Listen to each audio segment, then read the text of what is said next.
Cet homme en liberté qui marche dans Rome s'appelle Antonio Negri, Tony Negri, philosophe respecté et militant révolutionnaire, admiré ou détesté. En prison, en exil, puis encore en prison, il fut une des grandes figures de cette nébuleuse de l'extrême gauche italienne qui, dans les années 70 et 80 du siècle précédent, du XXe, accepta la violence, l'action violente, pour répondre à la violence d'État, qui crut à un changement révolutionnaire de la société. Il y eut des manifestations, des répressions, des attentats, des enlèvements, des exécutions, des meurtres.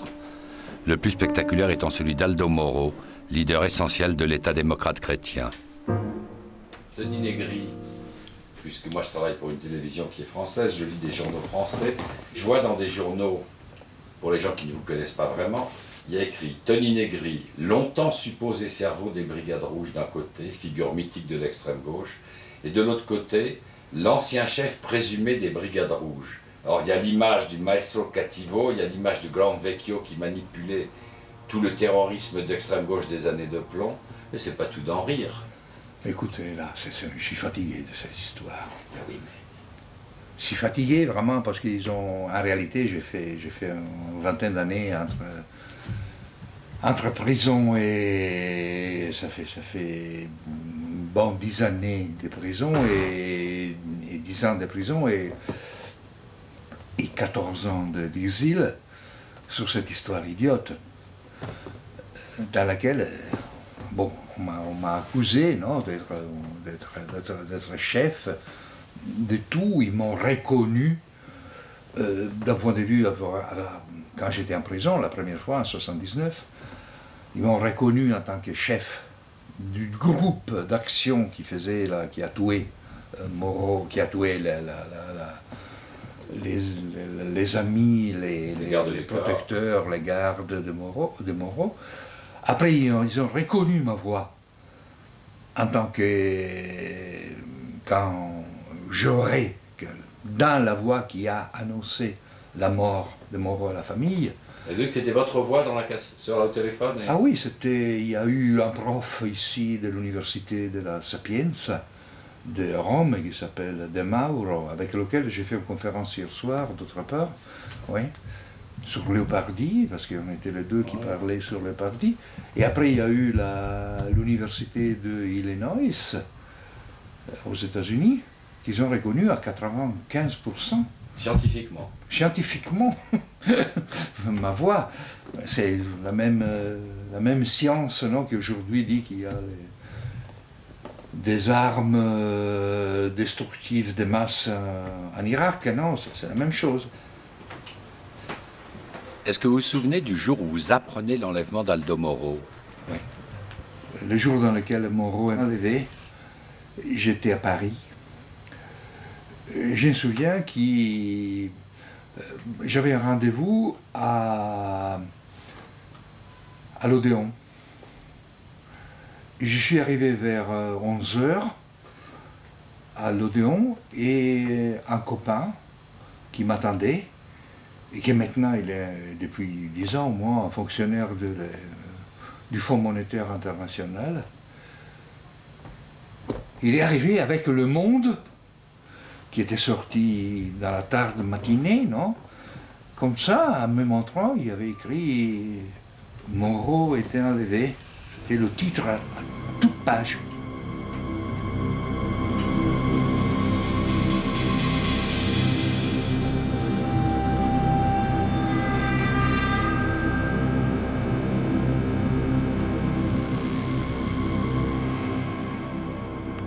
Et vous n'étiez pas au courant?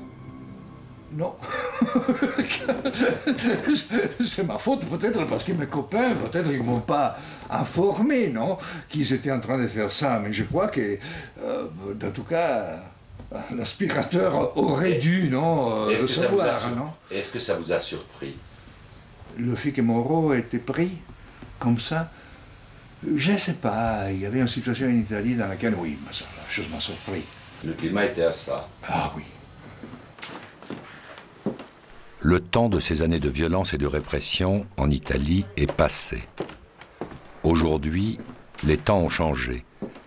Tony Negri pourrait n'être qu'un vieux mythe. une figure légendaire pour les uns et diabolique pour les autres des années 70. Mais Negri a écrit un livre avec Michael Hart, Empire, un livre traduit dans toutes les langues du monde, un best-seller mondial. Pour beaucoup de ces nouveaux révoltés qu'on appelait antimondialistes, qu'on appelle aujourd'hui les altermondialistes, Empire est un livre clé, une Bible, entre guillemets, l'équivalent, ou plutôt la suite, toujours entre guillemets, du Capital de Karl Marx. Le livre qui permet de décrypter le monde d'aujourd'hui, la mondialisation libérale. Le livre qui dit ce que pourrait être le monde de demain, ce que devrait être le monde de demain. La deuxième partie d'Empire est à venir, la première est sortie en 2000. Il répondait à des questions qui les inquiétaient et il donnait réponse à des actions qu'il voulait faire. C'est-à-dire ça, c'est un livre qui n'a pas seulement une signification théorique, mais c'est un livre qui est tombé sur la conscience et le besoin d'agir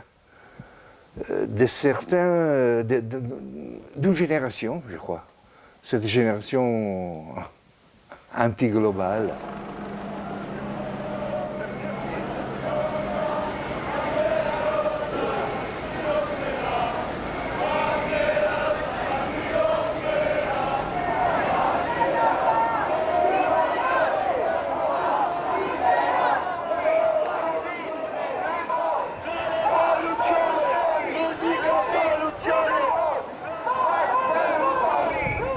Dans notre vie, non, moi j'ai 70 ans, non, maintenant. Donc, et dans ces 50 ans, non, 55 ans, non, de ma conscience, de ma vie consciente, j'ai vu des transformations incroyables, inimaginables. Je crois d'avoir vécu le période dans laquelle la vie était la plus puissante et bouleversée, non? Les transformations radicales. Je ne sais pas, il y a toujours dans l'intellectualité est toujours passionnée, la continuité. Non? Et c'est vrai, il y a toujours des continuités, des traditions, des choses comme ça, sont très profondes. Mais si je dois décrire ma vie, c'est une vie, dans ma continuité personnelle, non? C'est une vie des discontinuités, des ruptures absolument fondamentales. Et ça, et la rupture la plus fondamentale, c'était ça, non? La détermination et la construction objective, réelle, d'un monde dans lequel la possibilité de vivre en commun est devenue du virtuel réel.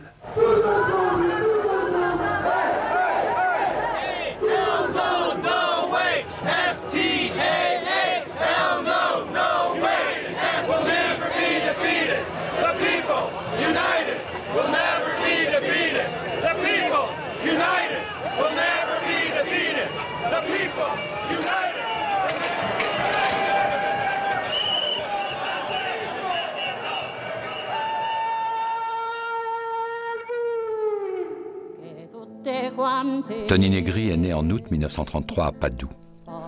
Comment cet enfant de famille modeste est-il devenu un éminent universitaire et en même temps un intellectuel révolutionnaire radical? Est-ce que sa vie, sa famille, son histoire aident à comprendre ce cheminement? Mon père était un comptable qui venait d'une famille de socialistes de Bologne, socialistes et communistes. Il avait participé à la fondation du Parti communiste en 1921.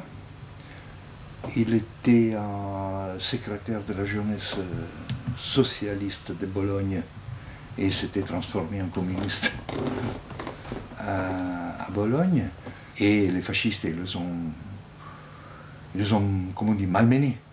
Voilà. Et ils lui ont donné l'huile du ricin. On appelle, la chose, oui. Bah, oui, c'était la chose que les fascistes donnaient aux subversives pour les faire chier. Ouais. Et il est parti de Bologne, dans le même moment il s'était marié avec ma mère qui venait d'une famille d'une petite bourgeoisie agricole de Mantoue. Donc il s'était transféré avec ma mère à Mantoue en 1922 Ils ont vécu dans une manière extrêmement misérable. À Mantoue, ils ont eu 2 enfants, et moi j'étais le 3e, et je suis né à Padoue quand mon père avait enfin trouvé un poste. Après 10 ans, non, de clandestinité et des fatigues de vivre. Alors, presque tous ses amis, tous ses copains sont allés à l'extérieur, sont allés en exil. Ils ont émigré, ouais. Émigrés comme ça. Mon père, en tout cas, est mort en 1936. Vous ne l'avez pas connu autrement? Moi, je ne l'ai pas connu. J'ai quelques souvenirs, non, de lui, mais ce sont des souvenirs que je n'ai jamais compris. Ce sont des souvenirs qui ont été imposés, non, par la famille, par les contes qu'ils m'ont fait. Et en réalité, je ne l'ai pas connu. Et ma mère était une institutrice dans l'école primaire. Elle était une femme très très forte, très très intelligente. Elle était compagne de militantisme ou elle était ailleurs? Elle était, je crois, communiste au fond, mais elle n'a jamais eu le courage de le dire. Et elle avait surtout peur pour ce qui se pouvait passer. Moi, j'ai connu toujours ma mère comme la prudence. Il ne faut pas faire ça, ça peut être dangereux. Écoute-moi. Il faut pas que tu fasses philosophie, parce que si tu fais de la philosophie, tu feras de la politique. Tu es tellement bien dans les mathématiques. Pourquoi tu ne fais pas des mathématiques? Elle avait un bon sens. Elle avait de bon sens, non, voilà. Elle était vraiment pleine de bon sens. Mais elle était chrétienne? Je ne dirais pas qu'elle était chrétienne. Sa famille était moitié juive. Elle était fondamentalement religieuse. Même si l'éducation qu'elle nous a donnée était une éducation complètement laïque. Il y a un rapport avec mon grand-père qui est extrêmement important. Mon grand-père, il habitait à Bologne. Il était vraiment un communiste. C'était cet ouvrier agricole, non, qui s'était transféré à Bologne, qui était dans une de ces maisons de coopératives à Bologne, et j'y allais souvent chez lui. Et avec lui, quand il terminait son travail, j'allais le voir, non, je l'amenais jusqu'à la maison. Lui, il m'amenait à l'Osteria. Après qu'on avait dîné, on restait là avec tous les gens, non, avec cette compagnie de gens très très sympas. Cavicchi, s'appelait l'Osteria. Je me souviens encore. À Bologne? Oui, à Bologne, Porte Isaïe, Porte Saint-Isaïe. Vous écoutiez ce qu'il disait? Un lieu formidable. C'était un lieu d'une communauté sociale. C'est socialiste, non, c'est formidable, non. Ils jouaient aux cartes, ils buvaient, ils chantaient. C'était là, c'était ma formation. Et il m'a raconté l'histoire d'Italie à partir de l'unité. Mon grand-père était né en 1874. Et bon, il m'a raconté ses souvenirs, non, de la campagne, de la misère de la campagne et tout ça, à l'immigration dans la ville, à l'industrialisation de la ville, non? Donc à la souffrance, non, de l'industrialisation, au fascisme, aux naissances du socialisme, à ce qui était le fascisme et tout ça. Il m'a raconté ça. C'est pour moi, ce sont des vérités. C'est pas, là, il n'y a pas des...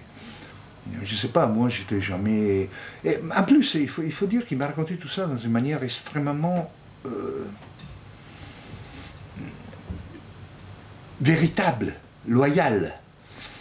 Il m'a toujours raconté tout ça dans des termes de lutte des classes, mais dans laquelle les raisons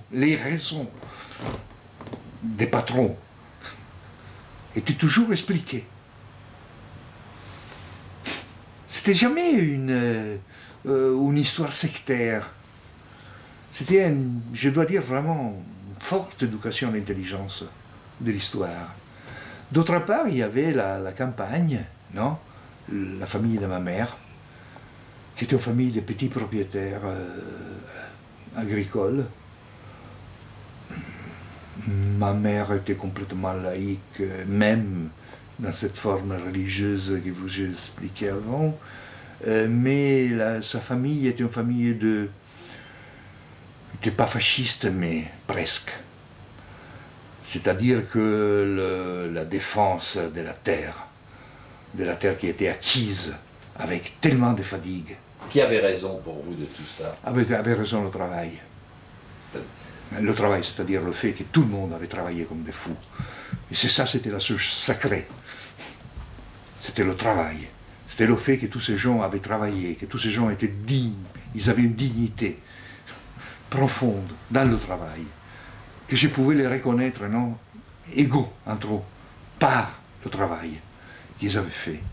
Ils s'étaient enlevés de la misère à travers le travail.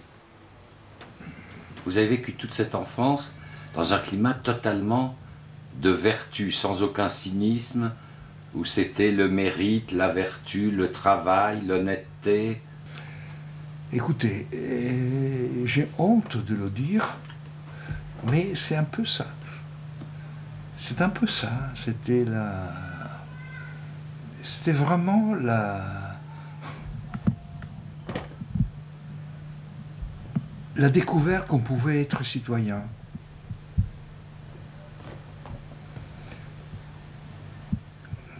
Qu'on pouvait être républicain, qu'on pouvait être socialiste et qu'on pouvait devenir communiste. Tout ça à 11 ans. Ouais. Devenir communiste, c'était quelque chose d'important. C'est-à-dire convertir ces vertus qui étaient dans le climat, non, de la vie familiale, les convertir dans une connaissance profonde des lois de l'histoire. Ça, c'est après. Oui, mais devenir, c'était posséder le devenir. Moi, j'étais, je ne sais pas, mais j'ai eu vraiment cette... Peut-être que même, vous savez, le catholicisme, non? Alors, était un catholicisme prophétique, non? Enfin, d'une prophétie assez lourdement réactionnaire, enfin, parce que c'était Pie XII, non? C'était l'Action catholique. Après, je pourrais vous raconter qu'à un certain point, je croise l'Action catholique. Ça, c'est plus tard. C'est beaucoup plus tard. Mais à la fin de la guerre, moi, j'étais vraiment quelqu'un qui pensait que... J'avais vu la mort. Ça, c'est terrible, non? J'avais vu la mort, vraiment. Les bombardements, les gens morts.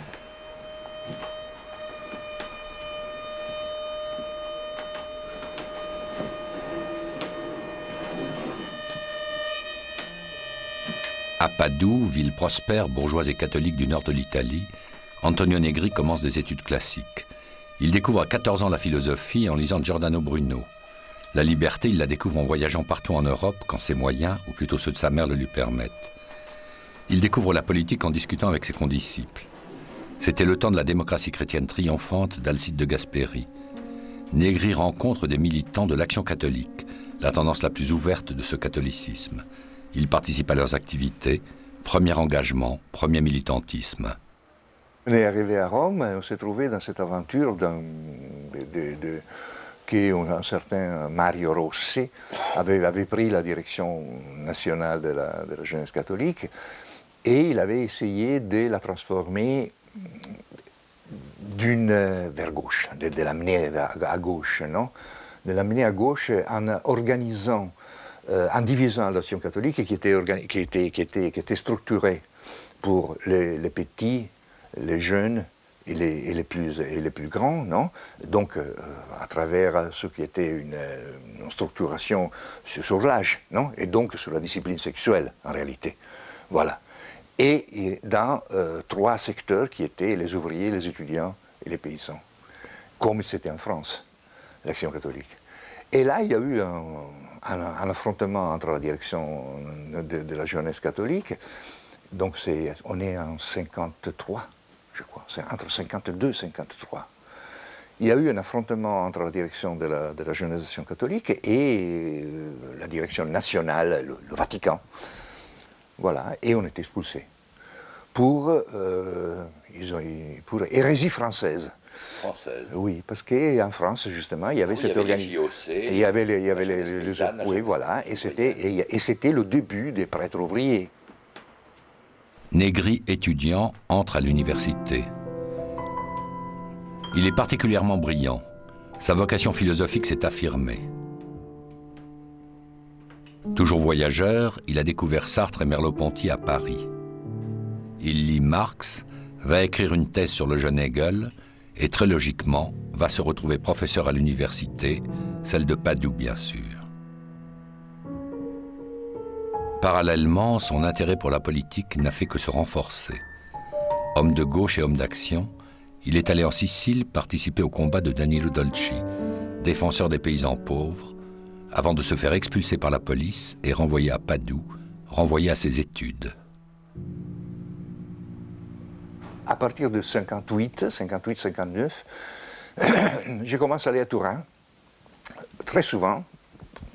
La première raison, c'est que je dois voir Bobbio et toute une série de profs là avec lesquels je travaille, non, et des philosophies de droit, non, donc, qui font mon métier, comme ça. Mais au même moment, je commence à voir Panzieri et le groupe qui fonde en 1959 Quaderni Rossi. La lecture de Marx, ça commence quand? Je commence à lire Marx justement dans le milieu de Quaderni Rossi, qui enseigne à lire Marx dans une manière assez différente. Non? Ah oui. Là, on apprend à lire Marx d'un point de vue de la... aujourd'hui, on dirait généalogique.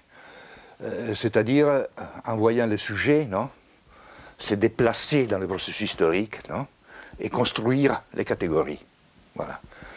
Ce n'est pas l'archéologie marxienne, voilà. Ce n'est pas une étude objective des catégories, c'est vraiment la déconstruction des catégories et d'un point de vue subjectif, d'un point de vue de l'action, et la possibilité, s'il y avait, d'expérimenter ça. De 58 au 62, on a travaillé assez bien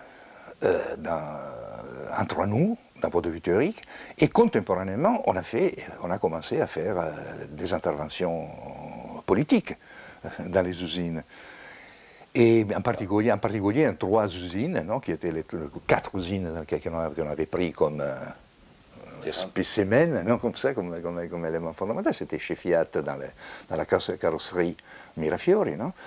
Là où entre 62 et 63, on a fait la première grève sauvage. On l'appelait sauvage parce que c'était en dehors des syndicats. Voilà. Et c'était quelque chose d'inouï, non? Impressionnant. Vous avez découvert comme ça qu'une bande d'intellectuels pouvait arriver dans... Ah oui, c'était une bande d'intellectuels avec des liens ouvriers forts. Parce qu'on allait devant les portes de l'usine, non, tous les matins. Moi, j'ai commencé à faire ça à Venise, non, à Porto Marghera. Et là où il y avait la plus grande entreprise chimique italienne, et là aussi, en 63, on a fait une grève sauvage. Et là, il y a une histoire qui est liée. Ça, m'a amené en prison. C'est ça qui m'a amené en prison. C'est cette histoire-là, cette histoire de lutte, d'organisation de lutte ouvrière, qui était pour moi vraiment ma deuxième vie.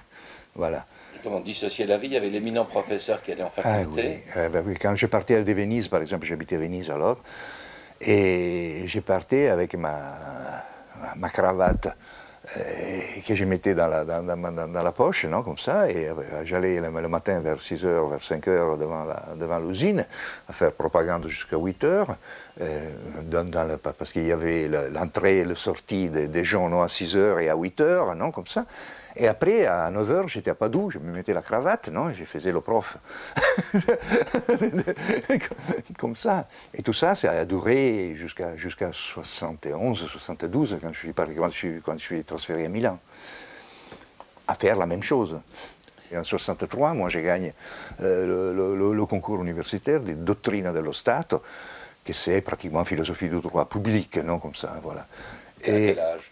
À 30 ans, 29. Oui, à l'époque, donc Tony Negri, c'était vraiment l'élite de la nation. Oui, mais... une belle carrière s'ouvrait devant lui. Oui, en 61, je m'étais marié avec la fille du grand architecte de Venise, non? Donc j'avais vraiment j'étais entré dans la bonne bourgeoisie vénitienne. Voilà. Donc c'est des années où le militantisme occupe une énorme part de la vie. Oui, ma femme aussi commence à faire le militantisme avec moi, oui. Et la vie sociale vénitienne. Et la vie sociale vénitienne, on la faisait le samedi et le dimanche, en réalité, quand on allait à la campagne, dans la maison de Asolo, non, qui est très belle, non? On avait les enfants, on amenait les enfants chez nous, les parents, non? Comme ça. En plus, tout ça a été regardé, je dois dire, par la bonne société. Dans une manière assez curieuse, non? Parce que d'un côté, ils savaient qu'on faisait des bordels sérieux, non, comme ça. Mais on n'était pas des communistes. On était, en réalité, oui, des trotsko-anarchisants, non? C'était ça, c'était mon prof, par exemple, c'est lui qui m'a aidé, non, à devenir prof. Il s'appelle Opoker, qui était recteur aussi de l'université de Padoue après. Et que j'aime beaucoup, maintenant il a 90 ans, comme ça, j'aime beaucoup. C'est un homme libre, non? Un homme libre, vraiment, de tous les points de vue. Il avait fait la résistance, non? Il avait été dans la résistance, mais il était absolument laïque, sérieux et néo-kantien comme position philosophique, non? Comme ça, qui était un personnage sérieux et il s'amusait avec moi. Parce que c'était comme, c'était quelque chose qu'il aurait voulu faire, non? Voilà. Et il s'amusait, il m'a considéré un peu fou, non? Comme ça, mais au fond, d'un point de vue de mes devoirs universitaires, j'étais parfait, non? J'étais un des meilleurs élèves qu'il avait jamais eu, mais il m'a amené justement très très jeune. J'étais le plus jeune professeur de faculté de jurisprudence en Italie pendant des années. Alors il y avait Jekyll et Hyde. Oui, il y avait le gentil professeur compétent et tout, et puis le terrible révolutionnaire qui à cette heure allait... Et là, c'est une période dans laquelle, justement, j'ai commencé à modifier aussi mes études. Et ça se passe après. Là, j'avais fait justement, j'avais travaillé, le premier travail était sur les philosophes de l'histoire allemand. Après, j'avais travaillé sur le jeune Hegel avec des traductions et tout ça. Après, j'avais fait le bouquin qui m'a permis de gagner le concours très facilement, qui était sur le formalisme kantien entre 1789 et 1803, que c'était la date de la publication du premier livre de philosophie du droit de Hegel. Voilà. Et donc, j'étais un spécialiste, non, de la philosophie allemande, j'étais devenu, non, comme ça, entre 18e et 19e siècle. Et à ce moment-là, j'ai commencé à travailler en droit constitutionnel, mais surtout sur Marx. Et j'ai commencé à faire une analyse marxienne de la Constitution italienne. Tout ça, je ne publie plus rien entre 62 et 68. C'est en 68 que j'ai commencé à publier toute une série d'essais qui sont des essais c'est-à-dire j'ai commencé à appliquer cette méthode généalogique que j'avais appris dans l'analyse de l'usine, non, pour analyser la société, pour analyser le droit. Et ça, c'est la chose qui construit, c'est un des éléments, non, qui construit un peu ce qu'elle devient la théorie de l'opéraïsme. Qu'est-ce qui est en train de se passer dans la tête de quelqu'un qui a une cravate toute la journée à l'université, et puis de l'autre, le type qui va le matin analyser les usines, qui travaille avec des copains, qui commence à devenir quelqu'un qui conteste le système? Il n'y a pas de contradiction, dans le sens que on est avant 68, dans une période dans laquelle, à partir de 65, plus ou moins, la lutte la lutte dans les universités commence à s'ouvrir. Il y a de plus en plus d'activités dans lesquelles le travail scientifique et le travail politique se mêlent. Moi, je suis pas. En réalité, je suis dans une faculté dans laquelle on parle politique, non? Parce que je suis en faculté de Sciences Po, de sciences politiques. Avant, je suis à jurisprudence, et après, je passe à Sciences Politiques. Et je dirige un institut qui est un institut de sciences politiques dans lequel il y a des gens qui sont...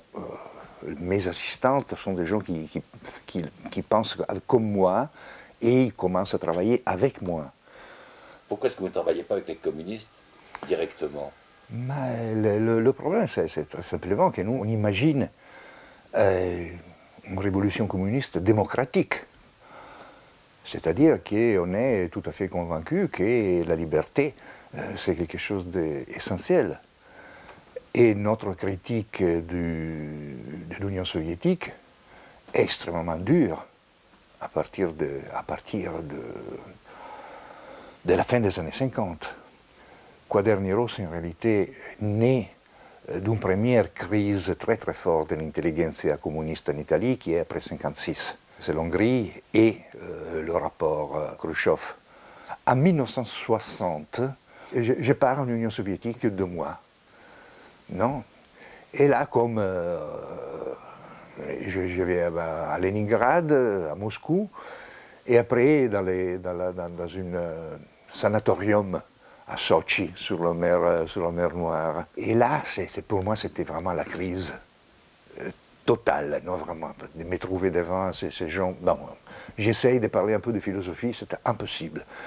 Je suis reçu à Moscou à l'école de philosophie, non, où on parle de dialectique, des lois de la dialectique, une histoire d'un matérialisme, d'une vulgarité, vraiment qui était complètement dehors, vraiment du bon goût, non, philosophique, comme ça.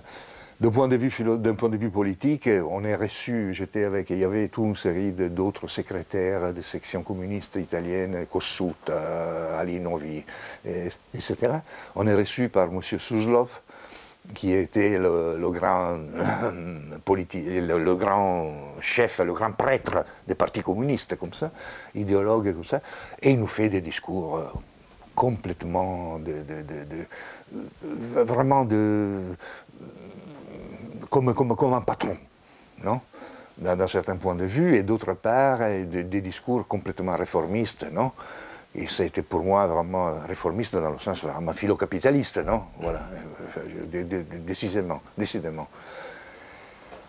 C'est après quand je vais dans ce sanatorium, non, je me rencontre là avec des bureaucrates communistes qui venaient d'Europe et des bureaucrates communistes locaux, et je ne supporte pas la chose. J'ai une crise psychosomatique, non, je prends une pneumonie très très fort, et comme ça, et quand je reviens en Italie, je suis vraiment complètement déçu, et je prends la décision de continuer à être à gauche, radicalement à gauche, de continuer avec, mais vraiment d'éviter jusqu'au fond, non, tous ceux qui pouvaient me rappeler l'Union soviétique et le socialisme réel. Voilà. Ça, c'est un peu là. Et c'est ça la réponse. C'était nous, on est des libertaires, non? On pense qu'il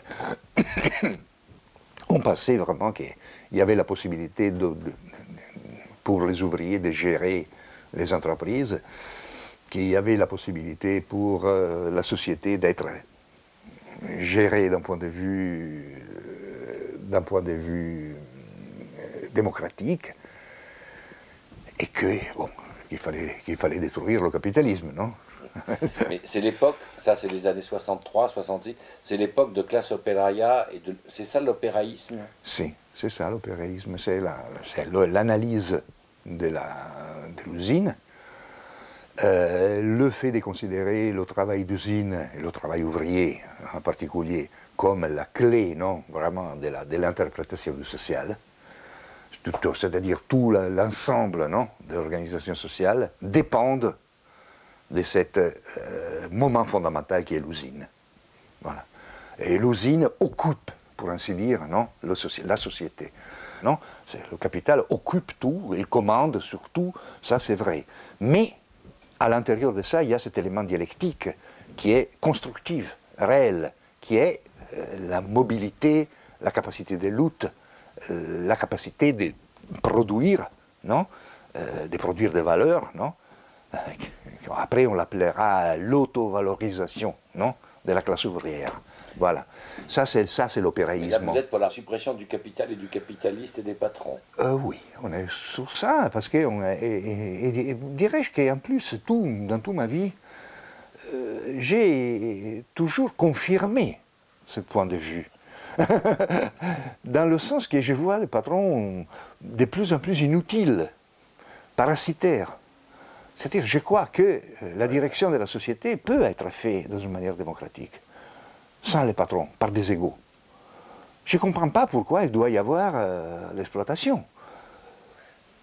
Il y a la gestion et les besoins en capitaux. Il y a les représentants du capital, parce que le capital, il faut bien qu'il vienne de quelque part.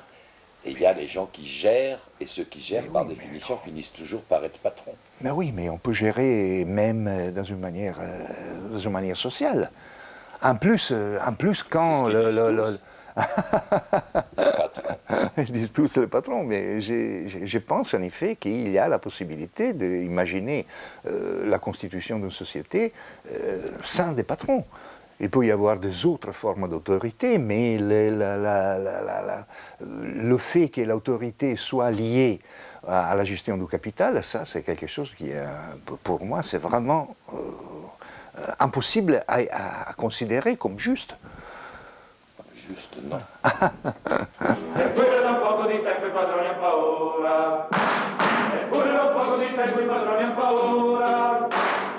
Hanno i loro poliziotti e gli danno una miseria e la galera. Se fa tanto di piantare, all'interno tra di loro, quelli li paghiamo noi, giornalisti di gran penna, alla libertà della stella. Est-ce que vous avez un certain sentiment de votre importance grandissante? On a l'impression d'avoir un but de vérité, non, pour ainsi dire, non, d'un fil de vérité. C'est-à-dire, ça c'est un pays qui est en train de devenir un pays moderne, au même d'arriver à la maturité capitaliste. L'Italie des années 60 est une Italie qui explose de tous les côtés. Il n'y a plus la possibilité vraiment de maintenir le pays dans la situation dans laquelle il était. C'est un pays, bon, le cinéma italien, non, ça suffit, non, pour comprendre la nouveauté, non, de ce pays, les passions qui interviennent, non, dans la transformation du pays. Et nous, on a pris ce petit bout, non, de vérité, non, qui est l'action de la classe ouvrière, du prolétariat, non, qui modifie. Non, c'est vraiment la classe ouvrière comme élément fondamental de la transformation. Ça, c'est la chose qu'on a compris, alors.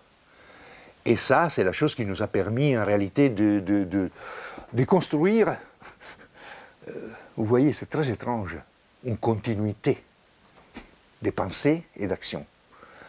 Qui, après, il y a eu la prison, il y a eu la défaite, il y a eu Mais tout ça, ça dure encore. En Italie, c'est-à-dire en Italie, c'est un pays dans lequel aujourd'hui, plus ou moins sur la base de ce qu'on a inventé dans les années 60, il y a 3-4 millions qui sont incapables de descendre dans la rue, des personnes. Les dernières manifs qu'il y a eu sur la paix et tout ça, c'était pratiquement dirigé encore pour cette pensée-là. En 68, quand les étudiants se révoltent en Italie, en principe, ils se révoltaient contre... Contre les profs. Oui, c'est allé. Et que faisait l'éminent professeur?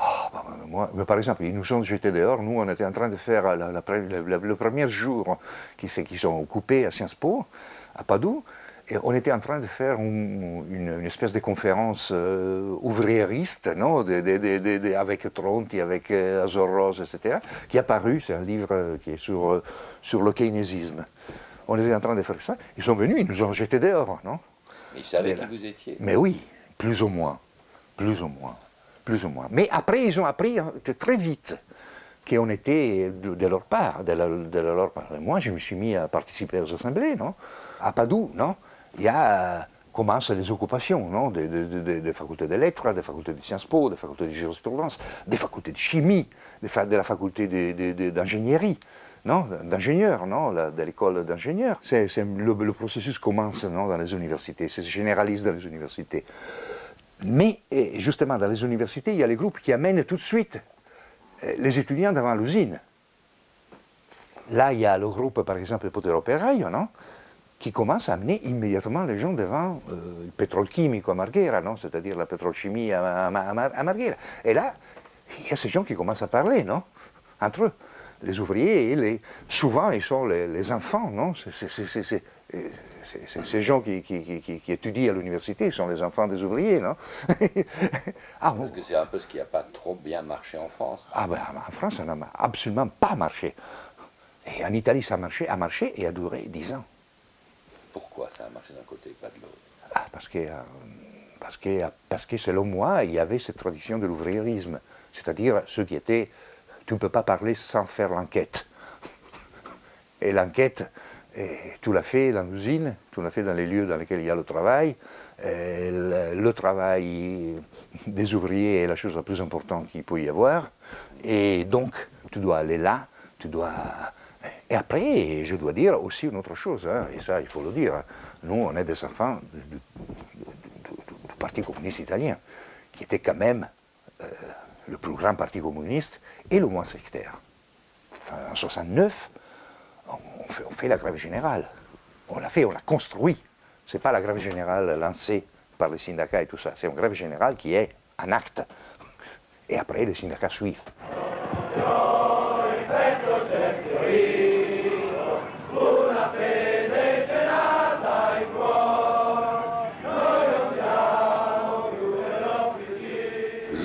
Construit. Ah oui. Qui?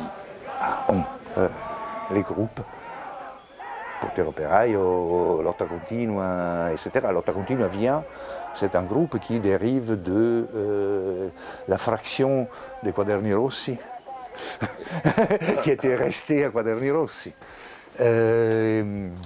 Après, il y a, c'est évident, il manifesto, il y a les philo chinois et tout ça. Il y a tout un panorama, non, de groupes qui est très, très important, mais très large.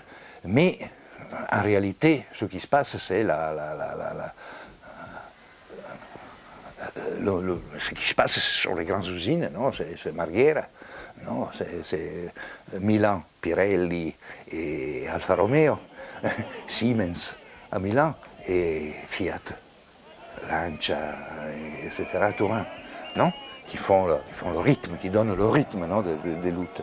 Et ce sont des situations dans lesquelles désormais les assemblées qu'on appelait les assemblées ouvriers étudiants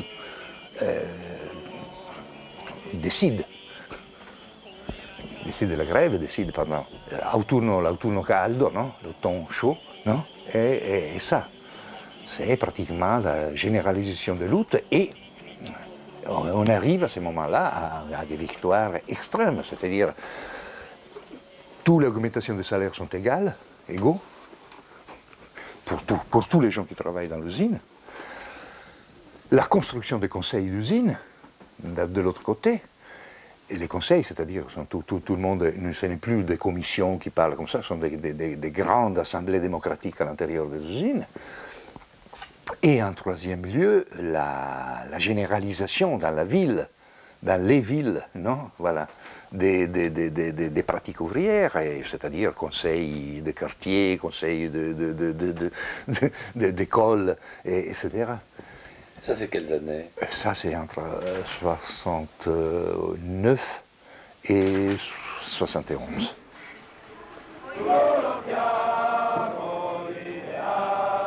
On est dans ces années d'après 68. Il y a une agitation folle, il y a des révoltes, il y a des répressions. C'est une époque d'effervescence. Est-ce qu'on peut raconter un peu ce qui se passe? Et le 12 décembre 69 est commencé le terrorisme. C'est-à-dire, on a mis des bombes à la banque de l'agriculture de Milan qui ont tué une quarantaine de personnes. Qui a fait ça? Les fascistes. Là, ça commence ce qu'ils appellent la stratégie de la tension. Lutte ouvrière d'un côté, non, très fort, la police qui provoque, grand affrontement, mais toujours des affrontements sur le niveau des luttes ouvrières.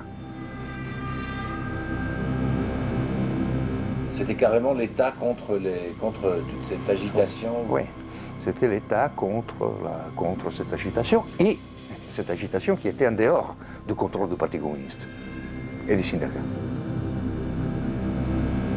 Les grèves Porto Marghera devient des grèves insurrectionnelles.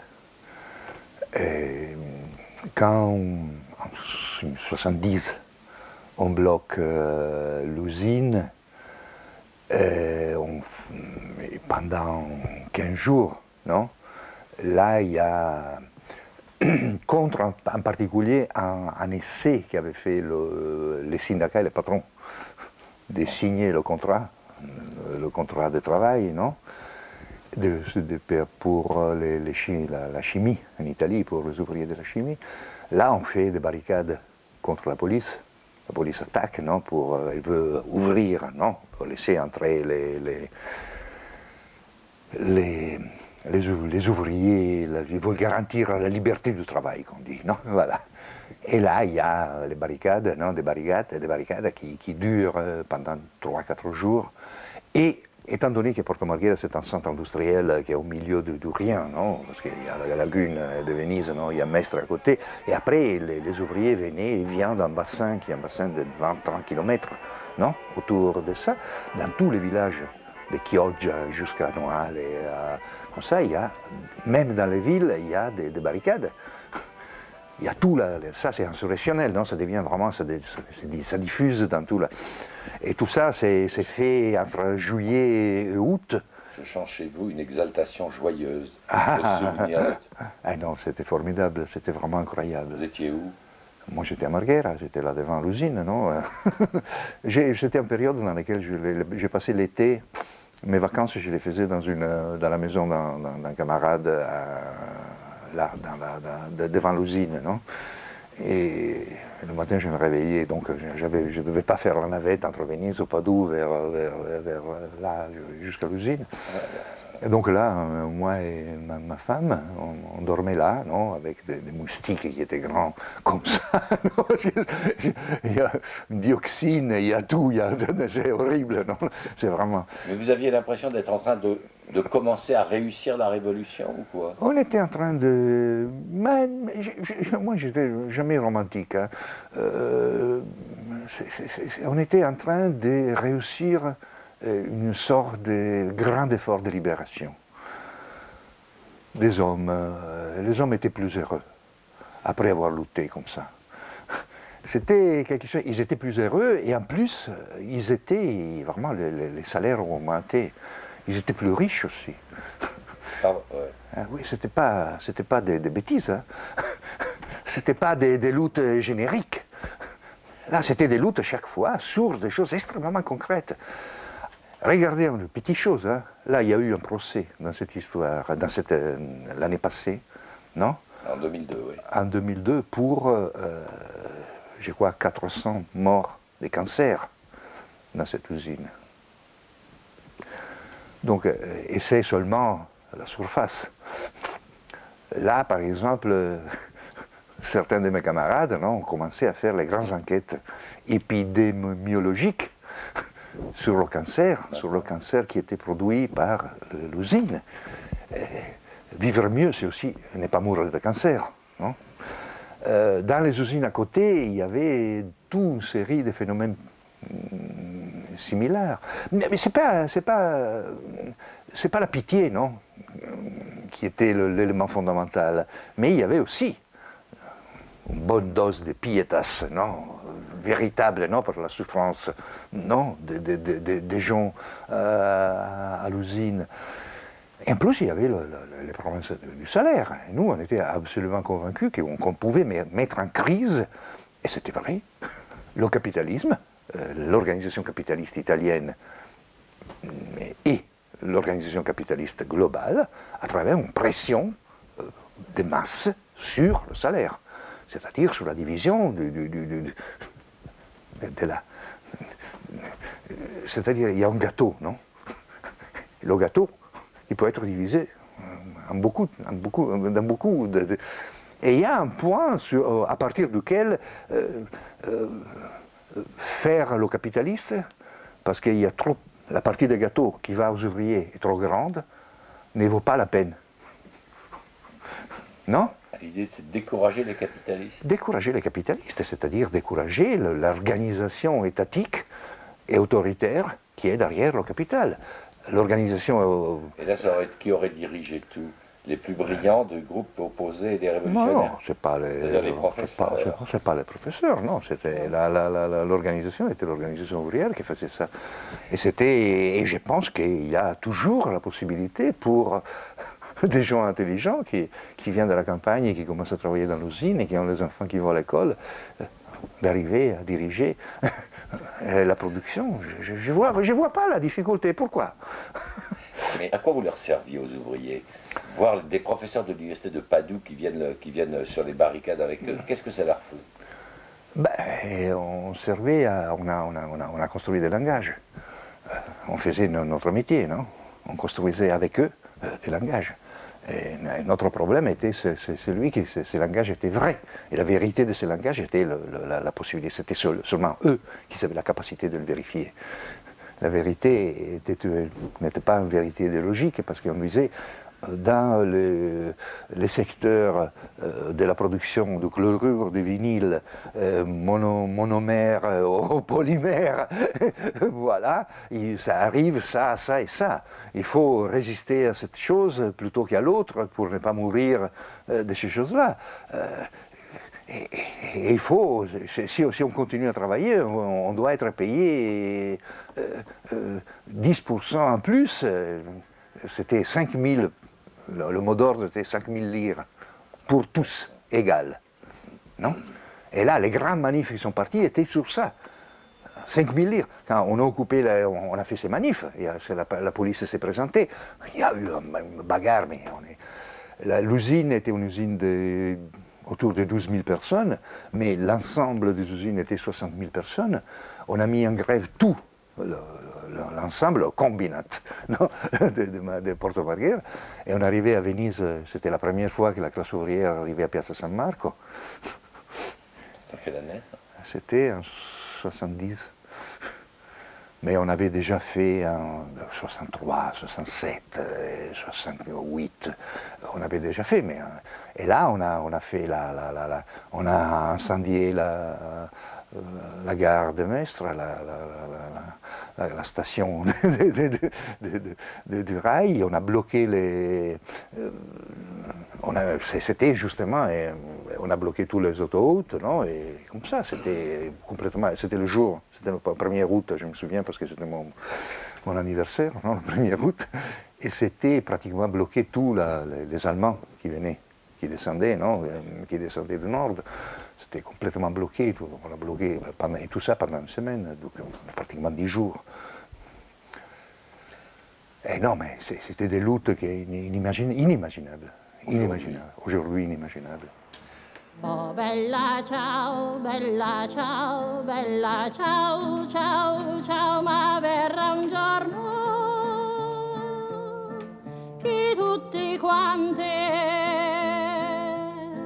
lavoreremo in libertà. Est-ce que, au moment des attentats de 69, est-ce que vous vous posez déjà la question de la riposte et de quel genre de riposte il faut avoir et du degré de violence de riposte auquel vous pouvez arriver?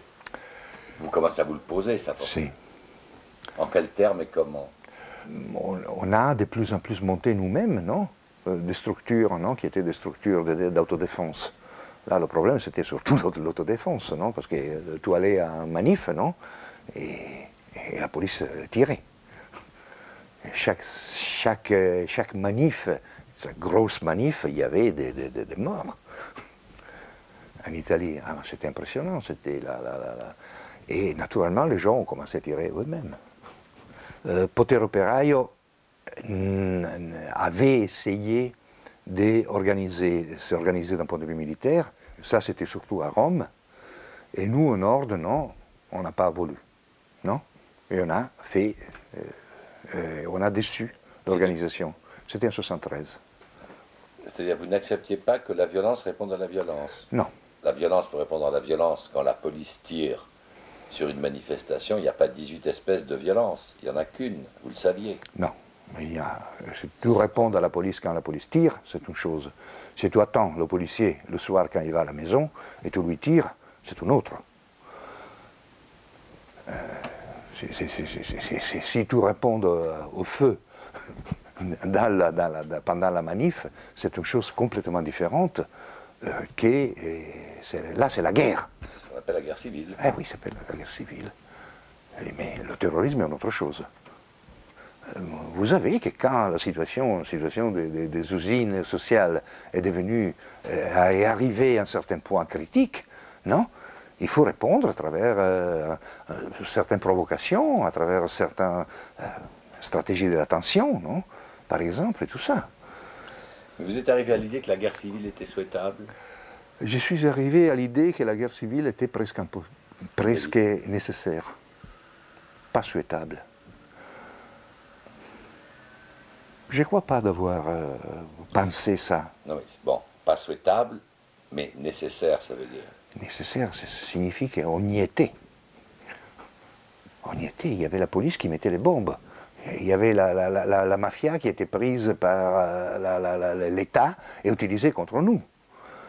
Il y avait, chaque fois qu'on allait à une manif, on devait faire attention parce qu'il y avait la police qui ou tirait ou arrivait avec les blindés, non, pour tuer les gens.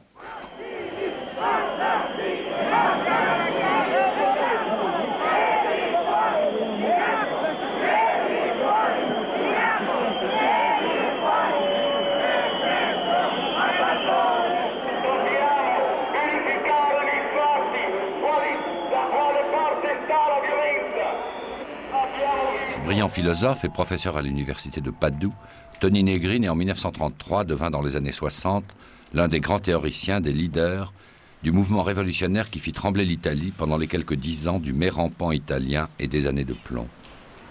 Negri, pour l'Italie du pouvoir, des démocrates chrétiens et communistes réunis, c'était le diable, le mauvais maître, le maestro cattivo, c'était le grand vecchio, le vieillard qui organisait et manipulait tout le mouvement.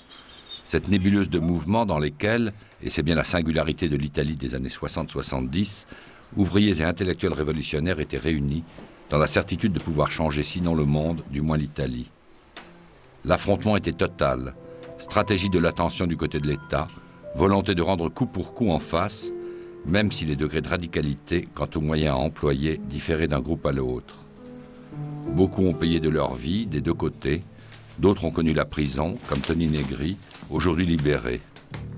Aujourd'hui, avec son livre Empire, Toni Negri est un analyste reconnu de la globalisation, un maître à penser de toute une partie de l'extrême gauche révolutionnaire et altermondialiste.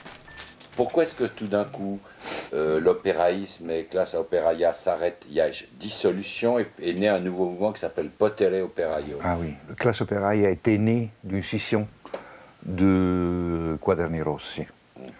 Classe operaia devient un peu le lieu militant des gens les plus actifs, un peu en toute l'Italie, et il y a un véritable essai d'intervention et de constitution d'un groupe. La direction du mouvement est faite entre Rome et Padoue. Est-ce que, au moment des attentats de 69, est-ce que vous vous posez déjà la question de la riposte et de quel genre de riposte il faut avoir et du degré de violence de riposte auquel vous pouvez arriver? Vous commencez à vous le poser, ça? Si. En quels termes et comment? On a de plus en plus monté nous-mêmes, non, des structures, non, qui étaient des structures d'autodéfense. Là, le problème, c'était surtout l'autodéfense, non, parce que tu allais à un manif, non, et la police tirait.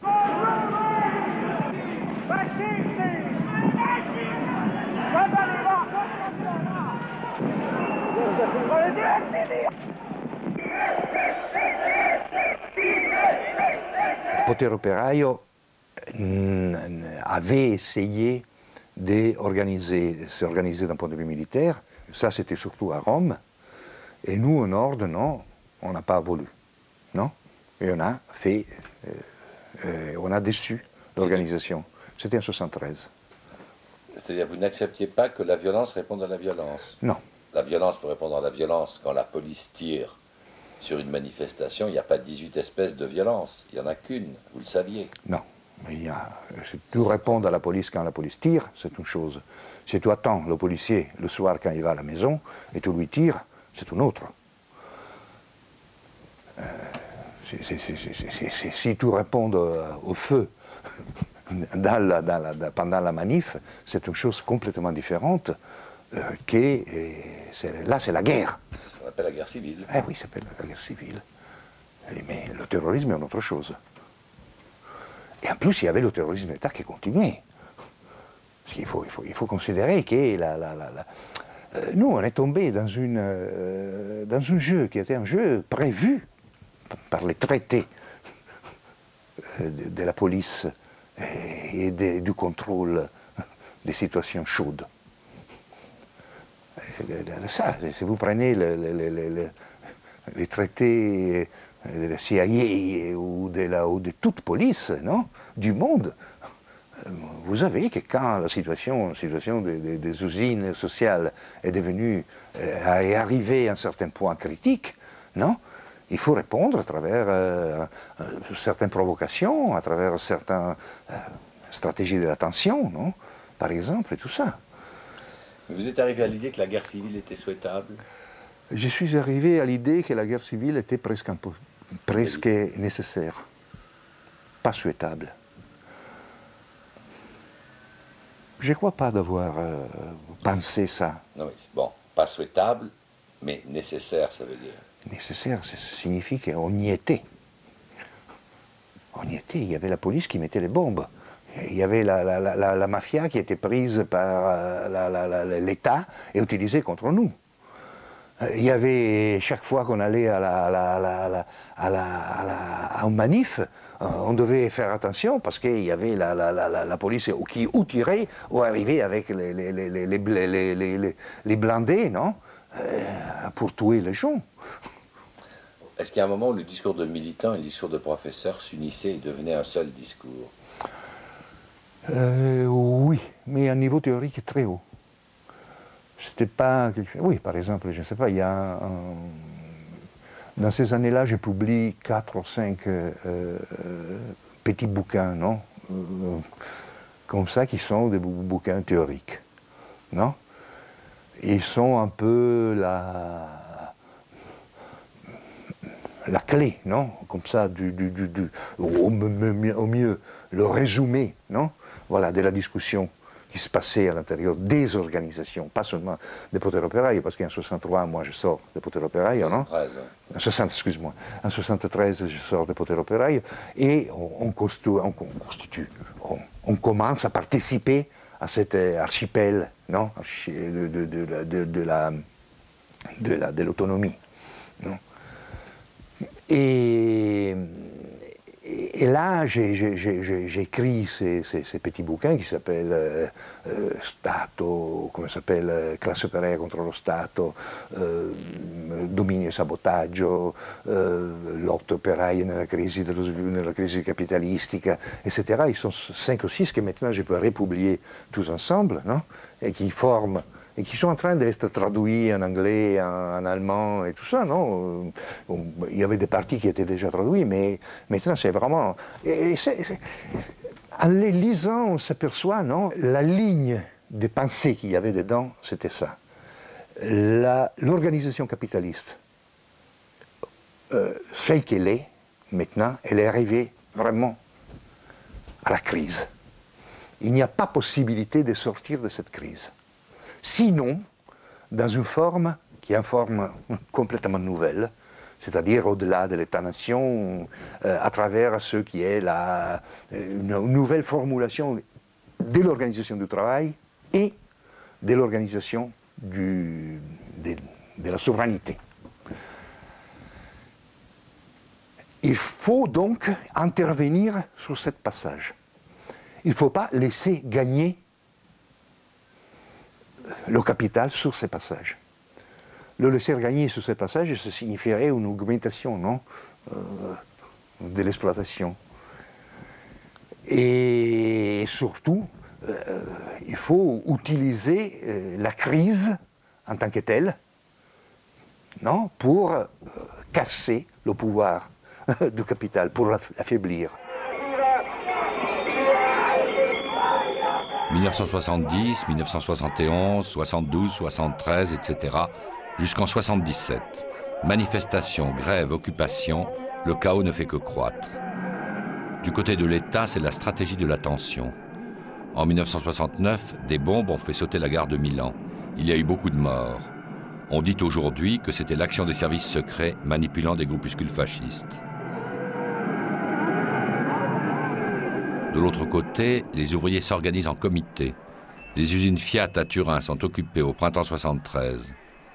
Potere Operaio est dissous pour donner naissance à une nouvelle organisation, plus forte, plus rassembleuse, l'autonomie ouvrière. Negri, évidemment, est dans le jeu, comme dans la création du journal Rosso en 1974. Septembre 1974.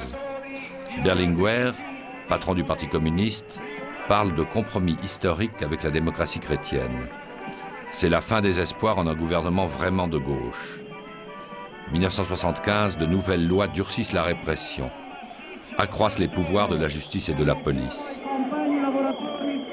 Les mouvements sociaux s'intensifient, s'étendent. Occupation de maisons, autoréduction des tarifs d'électricité, apparition de mouvements dans tous les domaines, culturels, sociaux, politiques. Apparition du mouvement des jeunes prolétaires, des exclus, des emerginati.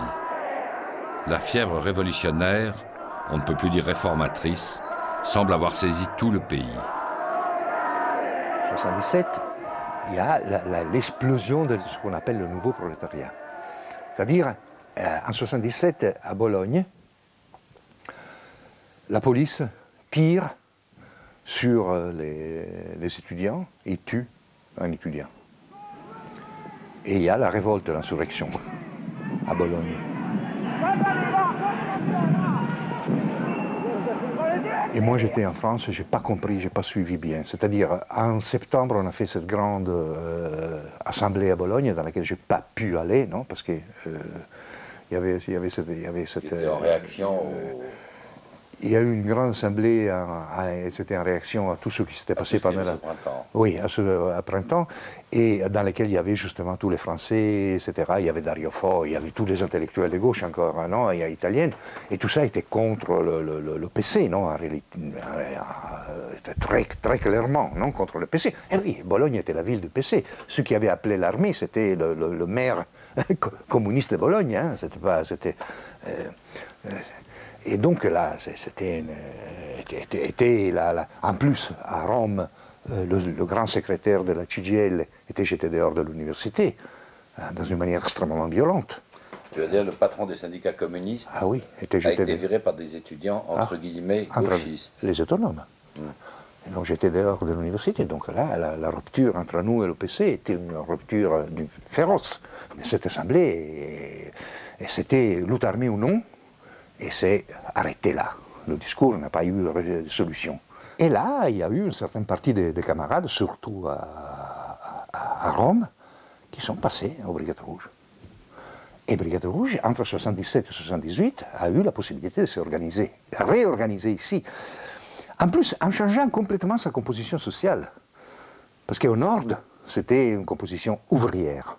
Essentiel. Il y avait quelques intellectuels, Curcio, Franceschini, quelques-uns autres. Les autres, c'était tous ouvriers, Fiat, Siemens et tout ça. Et ici, c'était le prolétariat urbain. C'était des gens qui sont plus ou moins étudiants, mais surtout liés au quartier, au milieu entre la bonne et la mal vie. Voilà. Et comme ça, c'était un monde tout à fait très étrange, non? Mais un monde que c'était le monde des emarginati, non? Tu les connaissais tous ces gens un peu? Ces gens, oui, je les connaissais parce que j'étais en particulier ici à Rome et c'était tous les chefs des services d'ordre de Potere Operaio. 16 mars 1978. Aldo Moro, grand homme de la démocratie chrétienne et artisan clé du compromis historique entre démocratie chrétienne et Parti communiste, est enlevé dans la rue. Ses gardes du corps sont tous tués dans la fusillade. Les Brigades Rouges, ils ont consigné Moro, non? ces imbéciles, non, ils n'ont même pas réussi à faire parler Moreau, parce qu'ils n'ont même pas réussi à faire ça, non. Et après, ils ont décidé de le tuer. Et à ce point, sont intervenus les vieux de Rome, de Potere Operaio, non, Piperno, Pace, etc. Et ils ont fait une pression énorme sur les gens qui avaient conduit l'action militaire, en disant il faut sauver la vie à mort. En Italie, il y a la moitié de la population italienne qui pense, qui imagine que les groupes, la moitié, les 3/4, qui ne peut pas penser que 4 ouvriers étaient capables d'enlever Moreau. Le fait que ces ouvriers étaient des gens intelligents. Et ils l'ont fait. Ils tiraient vite et bien.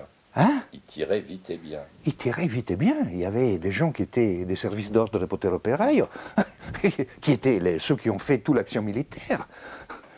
Ah, c'est des anciens de Potere Operaio. Mais oui, c'était les anciens de Potere Operaio qui ont constitué à Rome, après la scission, les Brigades Rouges. Ce sont les anciens, c'est Morucci et Faranda, etc. Presque 2 mois après l'enlèvement, le corps de Moreau, exécuté par balle, est retrouvé dans le coffre d'une voiture, à mi-distance des sièges du Parti communiste et de la démocratie chrétienne. Et toi, tu avais de près ou de loin quelque chose à voir dans la... Absolument pas. Non, non, j'ai seulement insisté jusqu'au fond, sur tous les canaux que je pouvais avoir, de le libérer partout. J'ai fait une pression énorme. Mais tu n'avais plus autorité. Désormais, l'autonomie était terminée. Est-ce que Tony Negri était, en tant que maître à penser, et pas maître à penser cattivo, c'est-à-dire mauvais, Écoute, oui, je n'avais pas... Est-ce que l'homme qu'on écoutait était plus Tony Negri que les autres? Je ne sais pas, je t'ai dit, pour moi c'est très difficile d'évaluer ça. J'étais connu après mon arrestation. Je considère que j'étais très important dans certains milieux, dans certains groupes. Vers 75, 75. Depuis toujours, depuis Quaderni Rossi, c'est-à-dire les gens qui avaient participé à ça, qui étaient encore dans le mouvement et comme ça, étaient un peu mythiques, non? Oui. Si tu veux, il y avait un certain mythe, si tu veux, non, de ces gens qui étaient ceux qui relançaient chaque jour, non, des propositions nouvelles et tout ça. Mais je pense qu'en réalité, c'est assez difficile, tu sais, à dire ça, parce qu'en plus, il cattivo maestro, c'est pas quelque chose qui soit seulement faux, non? Est devenu vrai.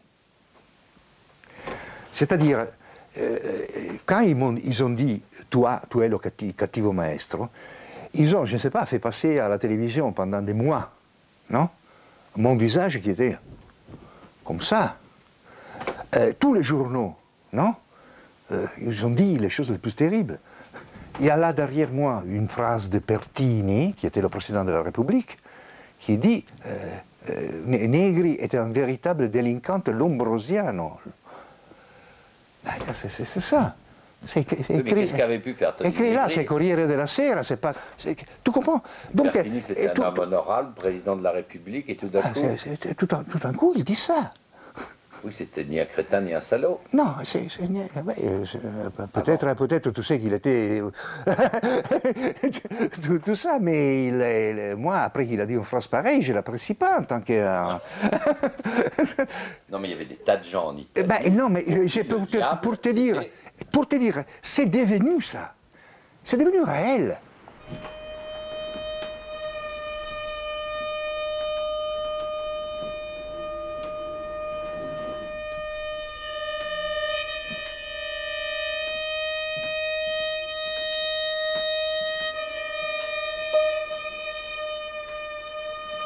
J'ai poussé personne ni à tuer, ni à se faire tuer. Et à la lutte armée, tu les as poussés ou pas? Mais je dois dire que la lutte armée était dans le passage stratégique, non, dans lequel on s'est reconnu comme génération, comme mouvement. S'il y a lutte armée, il y a risque de mort. Oui, il y a risque de mort. Oui. Et le risque a été un risque pour tout le monde. Mais tu pensais Mais que la révolution pouvait se réussir par le biais de la lutte armée? Mais écoute, toutes les révolutions sont réussies pour un biais pareil. C'est pas une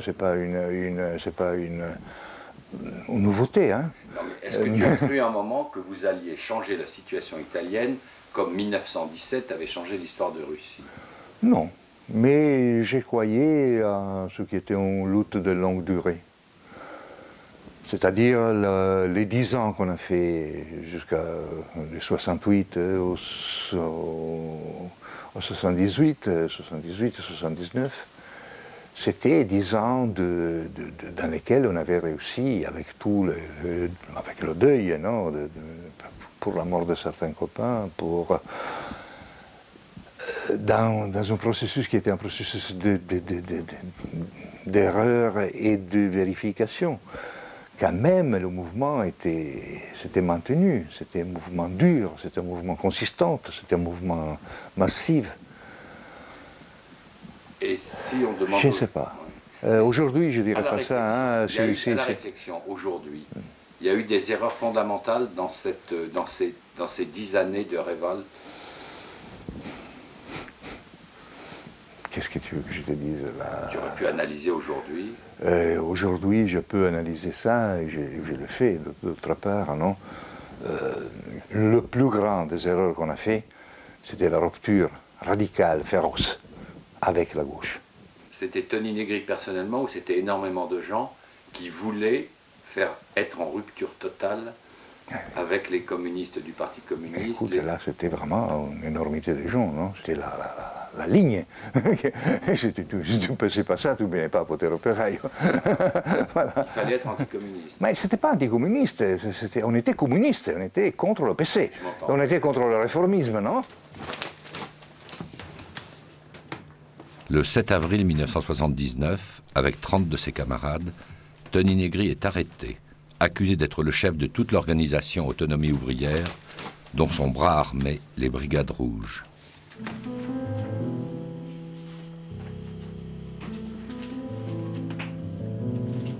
Le 8 avril, nouveau mandat d'arrêt, Negri est accusé d'être l'organisateur de l'enlèvement et de l'assassinat d'Aldo Moro. Les gens appellent ça les années de plomb. Ouais. Ça veut dire des années horribles.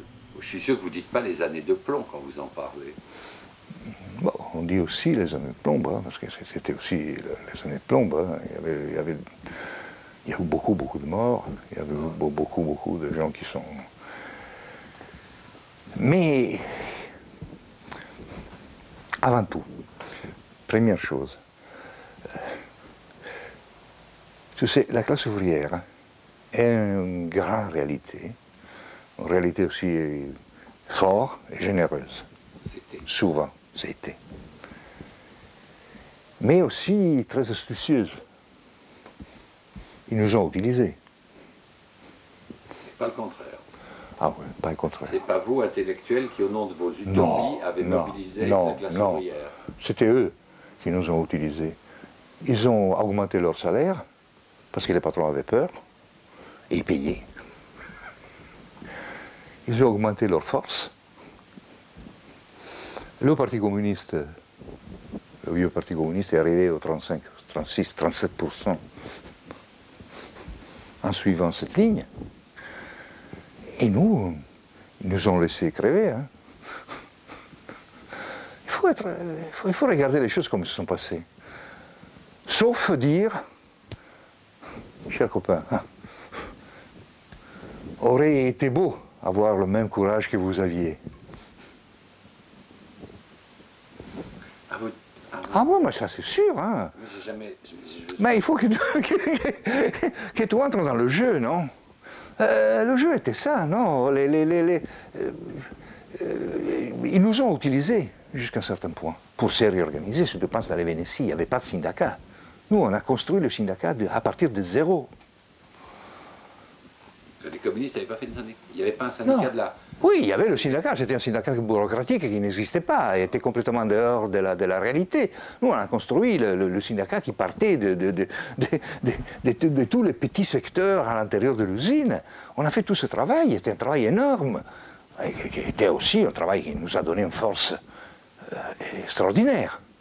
Mais quand il fallait aller traiter, non, nous on disait pas à la tractative, non, continuons le combat, non. Et eux, ils allaient comme ça, ils reconstruisaient ils construisaient leur base. Oui. Les choses sont passées comme ça en réalité. Il ne faut pas être, être idéaliste. Hein. La classe ouvrière est tout sauf qu'idéaliste. Hein. Ouais. Ça, et donc nous, on a fait un bon travail. Et après, on s'est trouvé dans cette situation, quand la répression est passée, là aussi, il y a eu un rapport de force qui a été joué quand même. Parce que la répression est passée avec une quantité de lois et qui est contre la liberté, non, vraiment, jusqu'au fond. Hein. Parce que tu sais que quand je suis allé en prison, pratiquement, il y avait des lois contre le terrorisme qui permettaient, c'était des lois comme à Guantanamo, hein, maintenant, hein, c'est des lois qui permettaient jusqu'à 12 ans de prison préventive. 12 ans. Ça laisse le temps de... ça laisse le temps de faire passer la maladie historique. Non, le discours, c'était clair. Non, ici, il faut,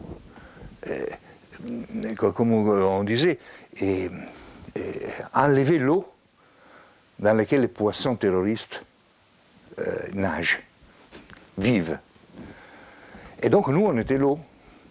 On était l'eau de culture. Et donc, ils ont fait des lois dans lesquelles on avait la possibilité. Moi, j'ai fait 4 ans et demi de prison avant que le procès puisse commencer. Le traitement qu'on vous inflige en prison relève de quoi? Relève directement du régime spécial. Et nous, on est appelés justement des prisonniers régime spécial, qui est fait pour contrôler, pour gagner la guerre contre le terrorisme. C'est-à-dire qu'on est suivi par des psychologues, c'est évident, toute la correspondance et les rapports avec l'extérieur sont contrôlés d'une manière absolument rigide. On n'a pas de contact physique avec les familles. On est complètement isolé. On passe de longues périodes en isolement et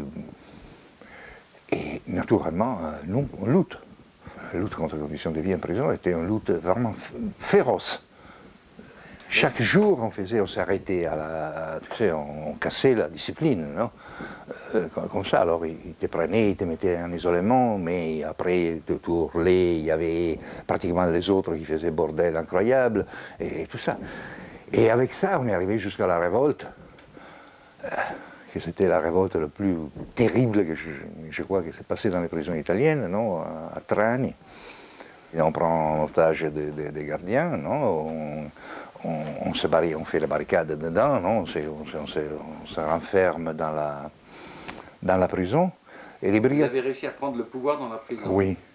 Et les brigadistes, les imbéciles, non? Ils vont enlever le général qui dirigeait les prisons de Rome, qui présidait toutes les prisons spéciales, le général des carabiniers. Et là, il y a eu la bataille finale, non, parce que les carabiniers sont arrivés avec les hélicoptères, non, ils sont arrivés d'en haut, ils ont fait exploser la prison, ils sont entrés d'en haut, et rien, c'était un massacre. C'est-à-dire? C'était un massacre dans le sens qu'ils nous ont... Il n'y a pas eu de morts, il y a eu beaucoup de blessés. Ils nous ont massacrés d'un point de vue physique. C'est-à-dire qu'ils nous ont tapés comme ça. Pratiquement tout le monde avait les mains cassées. Parce qu'ils te faisaient passer, non, après que les carabiniers t'avaient pris, t'avaient tapé, réduit, perquisitionné, réduit à rien, non, ils te donnaient aux gardiens de prison. Et les gardiens de prison, avec du bois, tout ce qu'ils avaient dans les mains, non, ils te donnaient des coups, non. Et toi, tu essayais de te défendre avec les mains, non, comme ça, sur la tête. Et ça signifiait qu'enfin tu avais les mains cassées. Il y avait, je crois, dans 200, 250 personnes qu'on était là, non? Il y avait 500 mains cassées. Moi, j'ai eu la chance, non? D'avoir seulement la tête cassée et non les mains, parce que j'avais les lunettes, j'avais peur de perdre les lunettes. J'ai tenu les lunettes comme ça et donc j'ai pris des coups sur la tête, j'avais du sang partout, mais... Et en gardant les lunettes sur le nez. Oui. J'ai réussi à maintenir les lunettes. Et donc on a passé les nuits dehors, c'était la nuit de la fin de l'année, là. C'était au sud, mais c'était froid quand même. Et on a passé 2-3 nuits là, et après, avec du sang partout. Tu ne peux pas imaginer ce que c'était dans la promenade, non? À côté, ils nous ont mis dans les promenades, on était fermés avec les gens, avec les mitraillettes autour. De temps en temps, pendant la nuit, ils entraient comme ça, et il y avait tous ces gens, on était tous là contre l'autre, pour se réchauffer. Non, ils arrivaient, ils nous tapaient à nouveau. Tout quand même était fait pour vous casser et vous révoltiez. Oui. Est-ce que tout le monde résistait de la même manière et tout le monde tenait le coup de la même manière? Non.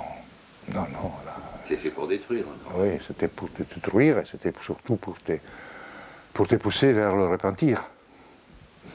C'est-à-dire, oui, c'était À le repentir au sens policier de la chose. Ah oui. Ah oui, parce que je crois que c'était au sens chrétien de la chose. Ah non. La chrétianité n'avait rien à faire avec ça. Techniquement, alors les repentis, qu'est-ce que c'est? Le repenti, techniquement, c'était celui qui pouvait sortir de prison tout de suite. Ouais. En avouant ce qu'il avait fait. C'est-à-dire qu'il y a eu une législation pour les repentis qui était une législation absolument extrêmement forte. J'ai vu sortir des gens qui avaient fait, je ne sais pas, 14 ou 15 homicides, sortir d'un jour à l'autre, parce qu'ils avaient appelé. Non? Ils avaient dénoncé, non? Tous les autres.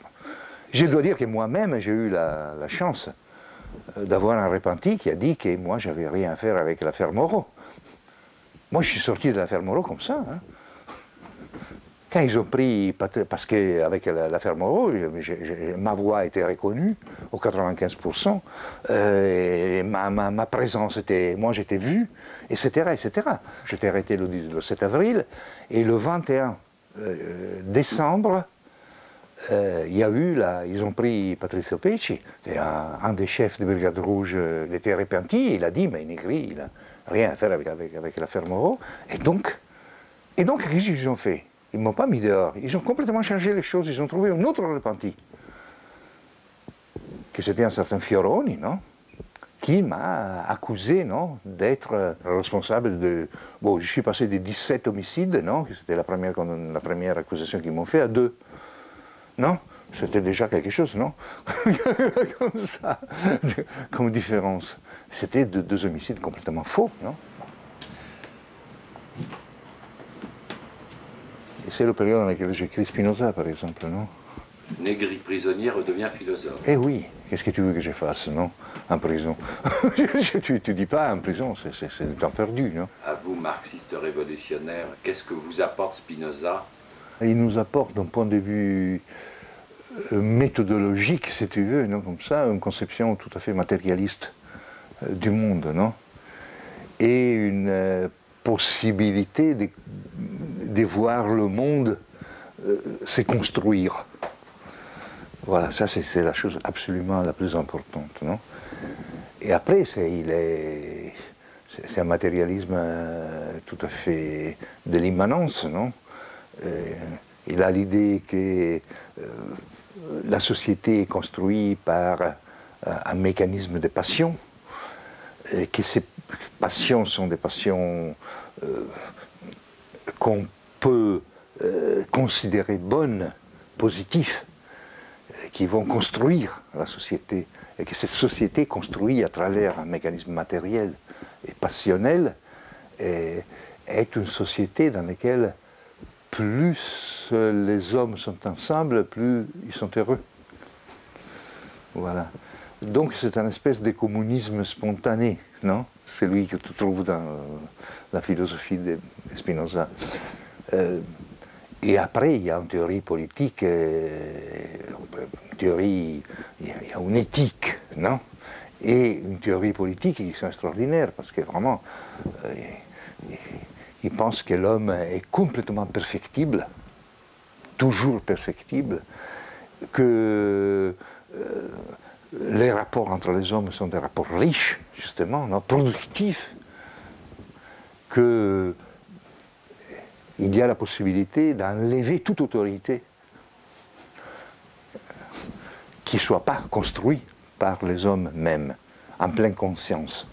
La démocratie devient, chez Spinoza, non, la seule forme politique possible. Et la démocratie, c'est vraiment absolu, dans le sens qu'elle est quelque chose qui... c'est la forme politique dans laquelle le politique est réduit au social, à la vie entre les hommes. Empire, ça sort en partie de Spinoza, beaucoup. Oui, en partie, en partie. Dans Empire, il y a un élément spinoziste, non, qui est celui sur, justement, la constitution de la multitude. Chez Spinoza, le sujet de la démocratie absolue est la multitude. Ce n'est pas...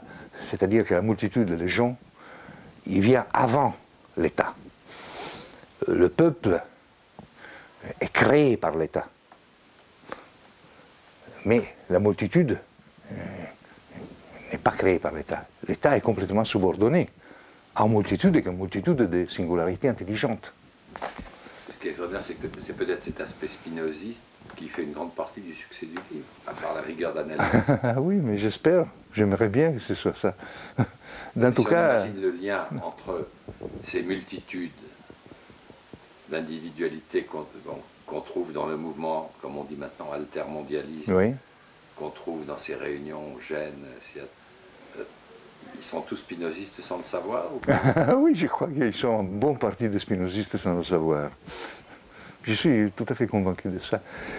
Mais pour revenir à nous, non, c'était pour moi extrêmement important, non, dans ce régime de prison spécial, extrêmement dur, non, me remettre à lire Spinoza. Je l'avais dans la tête, non, après les premiers mois, non, de prison dans lesquels c'était vraiment l'isolement, je n'avais aucun contact, pas de livres et tout ça, rien. Personnellement, qu'est-ce qui vous arrive après Trani? Trani termine, nous, les autonomes, non, les anciens des pouvoirs ouvriers et tout ça, on décide de dire à nous, bon, on traite, on fait des tractatives de paix avec l'État. Il n'y a pas eu des gens qui vous ont dit, ça y est, vous cédez, ils vous ont brisé? Ah oui, ils nous ont dit ça, ils nous ont dit ça. Mais les brigadistes? D'un côté, les brigadistes, qui après 2 ans, ils ont fait exactement ce que nous avons fait. Oui, ça c'est après. Sur le moment, ils ont considéré... Sur le moment, c'était ils l'ont considéré une trahison. Et nous, on considérait que c'était la seule voie qu'on pouvait suivre. Moi en particulier. Hein. Ça veut dire que vous acceptiez l'idée que c'était... Que c'était terminé. Que ça avait raté. Oui. Que l'État avait gagné. Oui, c'était la condition dans laquelle on était. C'est-à-dire que c'était fini. Cette lutte qui était commencée à moitié des années 60 venait de terminer, non? C'était la défaite et qu'on acceptait de traiter. Mais on demandait à l'État de reconnaître, non, la signification politique, non, de notre histoire. Voilà. Et je crois que dans tous les pays du monde, non, l'amnistie serait passée. Dans ces moments-là, non, l'amnistie même partielle, non, comme ça, avec les fascistes, c'était passé, non, en 47. Et avec nous, non. Au moment de la révolte de Trani, pendant ces années 79-80, qui sont les gens qui continuent la lutte pendant que vous êtes en prison et pourquoi est-ce qu'elle est si violente? Elle est si violente parce que la stratégie de la tension, la stratégie d'État, devient plus forte que jamais. Ce sont les années des bombes dans les trains à Bologne. C'est de la gare de Bologne. C'est sur le train entre Florence et Bologne. Ce sont les années dans lesquelles il y a le pire de la répression de la stratégie de l'attention, non? Et c'est-à-dire, vous voyez, ce sont des calculs complètement absurdes. Mais c'est les politiques, c'est les chefs des carabiniers, c'est le général de la Chiesa, enfin il n'était pas libre de faire ce qu'il voulait quand même. Non, mais ce n'est pas le général de la Chiesa, c'est à un certain point le service, non? On les appelait après les services déviati. Mais c'était les services secrets. Ce sont les services secrets qui ont fait ça, non? Mais ils agissaient au service de quelle idée globalement? Bah, c'est de la stabilisation. Il fallait beaucoup de violence pour stabiliser. C'est pour stabiliser. Ah oui, tout à fait, pour stabiliser, pour bloquer la situation. Il y avait la gauche qui couvrait cette... La gauche officielle. La gauche officielle qui couvrait cette histoire. C'est une violence stabilisatrice. Certaines fois, je pense, je ne sais pas, c'est ceux qui ont fait l'armée algérienne, non? Aujourd'hui, non? C'est la violence pour stabiliser.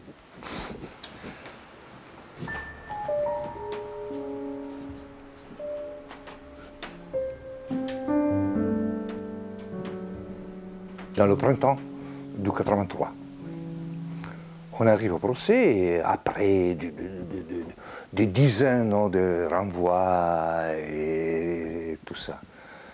On arrive à ce procès et quand le procès commence, j'ai la proposition que les radicaux viennent me faire de me présenter, oui, de me présenter en tant que député au Parlement italien. au Parlement italien. Je ne sais pas quoi faire. En réalité, je demande aux camarades, qu'est-ce que je dois faire? On discute.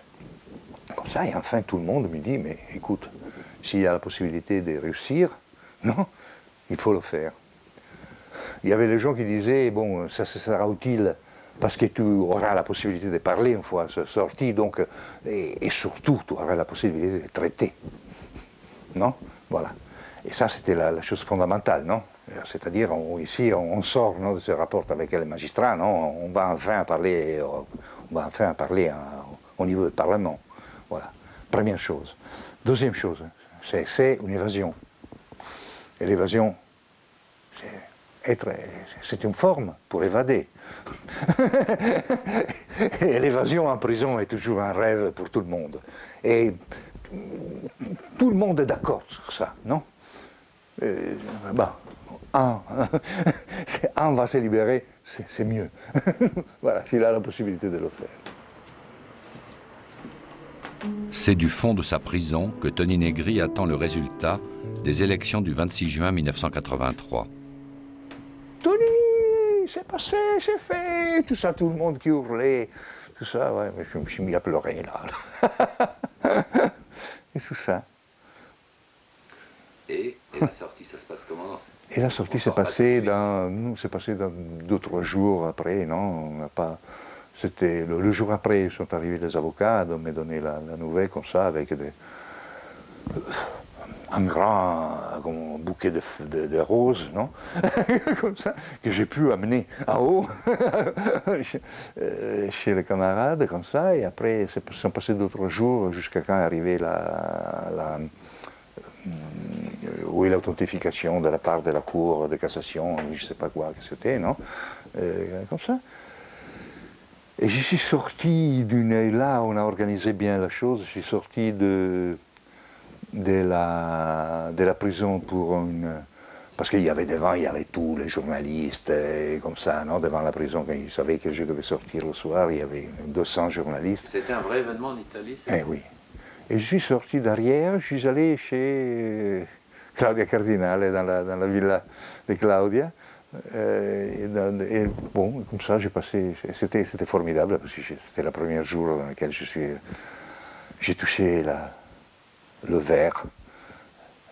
Parce que j'avais passé 4 ans et demi dans le ciment. La prison, c'est ça. Il n'y a pas de cour gazonnée. Non. C'est quoi, la redécouverte de l'herbe? Oui, la redécouverte de l'herbe, le fait de. C'était élasticité, non? On met le pied par la terre est dynamique. On ne s'aperçoit pas de ça normalement, non?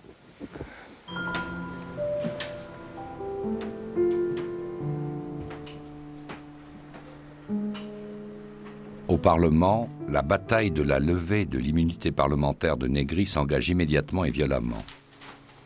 Si cette levée est votée, cela signifie pour lui le retour immédiat en prison et la reprise de son procès. Negri décide, avant même le vote, d'échapper à ce sort. Je suis allé à Milan. À Milan, j'ai fait perdre mes traces à Milan, à la police qui me suivait toujours, avec des passages de voitures comme ça, une chose qu'on fait tous souvent. Après, je suis arrivé j'ai voyagé jusqu'à Rome à nouveau. Et le lundi, je suis allé dans un port de la Toscane, où j'ai pris un petit bateau. Le bateau qui venait de Corse était un bateau qui était pris par Félix Guattari. Oui, il y avait un réseau d'amis qui savait... Il y avait un réseau d'amis en France qui s'était activé, non? Comme ça. Et donc, j'arrive en Corse, tout ça le lundi, j'arrive dans la nuit du lundi, je prends un bateau pour Nice. Et sur le bateau pour Nice, vers Nice, j'entends la votation à la Chambre des députés, qui c'est justement 294 à ma faveur et 300 contraires. Il y a 600 députés, hein, sauf les radicaux. Ouais, ça veut dire que c'est les radicaux, Si le parti qui vous ont demandé de devenir député pour eux, le parti des gens qui vous ont aidé à organiser cette fuite prudente, s'ils avaient voté pour vous, moi, vous pouviez rentrer en Italie. Oui, et moi j'étais déjà d'accord, j'avais à Nice, j'avais des copains qui m'attendaient pour me ramener en Italie à travers la côte. Oui, tout ça était... était déjà organisé. Vous avez hésité avant de fuir? Mais oui, j'ai hésité, j'étais très malade. Et la première année... Non, avant de fuir? Avant de fuir, oui. Il y a eu hésitation très très fort. Qu'est-ce qui vous inquiétait? Ça m'inquiétait de laisser... Il faut que vous pensiez qu'avec quelqu'un de ces gens avec lesquels j'étais en prison, c'était mes amis depuis 20 ans. Et en plus, on avait fait toute la prison ensemble, on avait un destin commun. Et donc, pour moi, c'était vraiment... C'était beaucoup plus que laisser une femme, hein. Beaucoup, beaucoup plus. C'était vraiment une déchirure extrêmement profonde. Est-ce qu'il y en a qui vous en ont voulu? Pendant en certaines périodes, oui. Des semaines, des mois, des années? Bon, il y a quelqu'un qui... Maintenant, il y a tout le monde qui me dit que j'ai eu raison de partir, maintenant. Voilà, mais il y a eu jusqu'à quand ils ne sont pas sortis, eux, de prison. Voilà.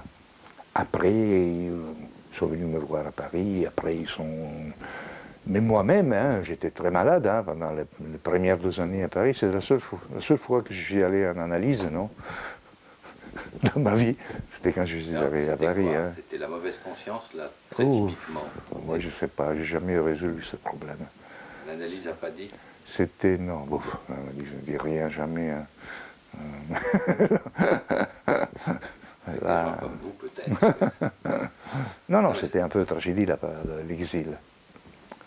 Et partir, c'était un peu mourir. Oh bella ciao, ciao, ciao, ciao, ma verrà un giorno. Qu'est-ce qui se passe quand Anthony Negri se retrouve en France? La situation est très dure. Pour moi, j'arrive pas. Par exemple, je sais pas, la première chose que je m'aperçois, c'est que j'arrive pas à maintenir les contacts avec l'Italie. La police me suit, non? Le gouvernement français me défend, non? Me couvre. Mais j'ai l'impression vraiment que la police italienne me suit, non? Comme ça, les camarades, les amis m'évitent. Italiens.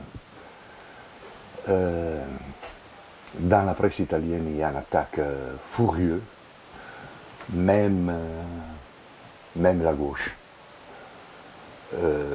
Rossana, qui avait travaillé beaucoup pour moi, en ma faveur, elle commence à dire oh, tu ne t'es pas comporté comme Socrate.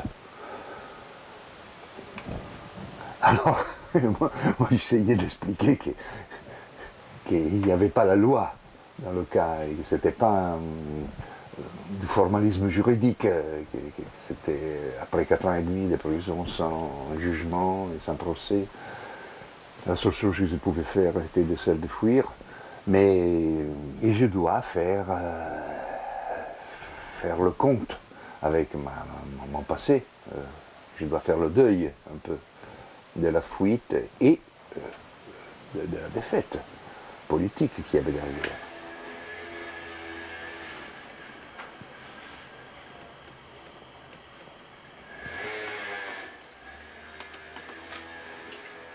À travers des amis, je suis arrivé à me mettre en contact avec des sociologues qui travaillaient par les grandes agences d'État, non, français, et donc à travailler sur la modification du travail, sur les transformations de l'organisation du travail. Vous êtes intégré très vite à des mouvements de lutte. Oui, toujours. Toujours, parce que je considère que ces mouvements de lutte sont toujours des puissances de la connaissance. Est-ce que Empire naît à Paris? Ah oui, sans doute, mais il y a beaucoup de temps, hein, il se passe 114 ans. À Paris? Ah oui. Négri a vécu à Paris, dans cette étrange situation, dans le malaise d'une semi-clandestinité. Donc, 14 ans après sa fuite, il décide de rentrer en Italie. J'avais ce problème aussi, qui est un problème à résoudre. C'était le problème de n'être plus il cattivo maestro, mais de reprendre en Italie à main certaines situations, certaines choses. Je n'avais jamais pardonné en réalité à la société italienne ce qu'ils m'ont fait. Je ne veux pas dire que je suis innocent, mais il y a aussi une petite partie d'innocence qu'il fallait restituer à la vérité et à la vie commune. En plus, en Italie, je voyais beaucoup de choses qui étaient en train de se passer, surtout sur le terrain du mouvement. Non, des nouveaux mouvements qui avaient une continuité avec les choses, avec Quaderni Rossi, c'est-à-dire avec ces 50 ans, non, d'expérience que je représente. Non, quoi, le mouvement à cette époque? Bon, c'était un mouvement de nouveaux autonomes, de centres sociaux et tout ça, qui avant que le bouquin soit publié, ils se sont retrouvés à Seattle. C'est-à-dire qu'ils sont devenus no global. Et qu'ils ont commencé à reconstituer, non, toute une série de réseaux au niveau européen, au niveau mondial, qui commençaient à marcher, non, d'un point de vue politique, sur des bases théoriques, non, qui étaient pas trop éloignées, non, de ce que nous, on était en train de dire dans Empire. Par définition, ils n'avaient pas lu, puisque c'était pas paru. Ah non, c'était pas paru. Bon, ils avaient lu, en tout cas, les articles qui étaient apparus avant, non, oui, qui étaient des anticipations. Il n'y a pas eu d'amnistie, pas de grâce. En rentrant chez lui, Négri connaît le sort qui l'attend. Moi, je savais que j'allais en prison. J'avais même choisi la prison dans laquelle je voulais aller. C'est comment d'une prison? Oui, c'est la prison, c'est une prison pénale. C'est une prison dans laquelle il y a un jardin. Il y a un jardin avec beaucoup d'arbres. Et ça, c'est important. Et étant donné le choc du ciment que j'avais eu dans la première période de prison. Ça a duré? Un an. 13 mois.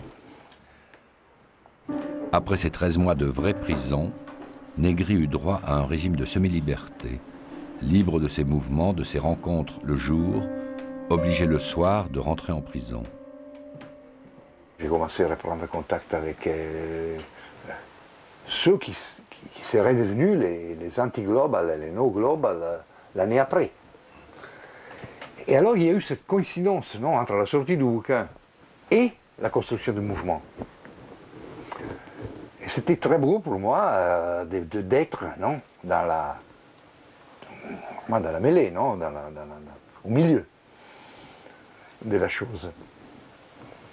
Et le paradoxe, comment un livre qui explique que l'Amérique n'est pas l'ennemi principal, qui explique qu'on ne peut pas être contre la globalisation parce que c'est une réalité, comment ce livre devient-il la Bible de gens qui refusent la globalité d'un geste violent et considèrent que l'Amérique c'est le diable absolu? Ça, c'est vrai seulement en partie, parce que la grande majorité du mouvement est un mouvement qui est pour la globalisation, mais pas pour la globalisation comme le capitalisme est en train de la faire. Empire a connu un énorme succès, un succès international. Mais ses thèses et ses analyses ont été très contestées. Et puis on n'a pas encore lu que la première partie, puisque la deuxième est à paraître. Alors aujourd'hui, qu'est-ce que vous éprouvez? Un sentiment de satisfaction? Un sentiment de revanche après tous les échecs du passé? Vous êtes plein d'espoir? Je pense que si le bouquin n'avait pas de succès, il y aurait eu, c'était évident, ma vie aurait été plus difficile, mes rapports avec le mouvement auraient été beaucoup plus difficiles, mais je pense que tout ça aurait changé très peu pour moi, dans le sens que la confiance dans les choses qu'on fait, on la trouve surtout dans sa tête, non?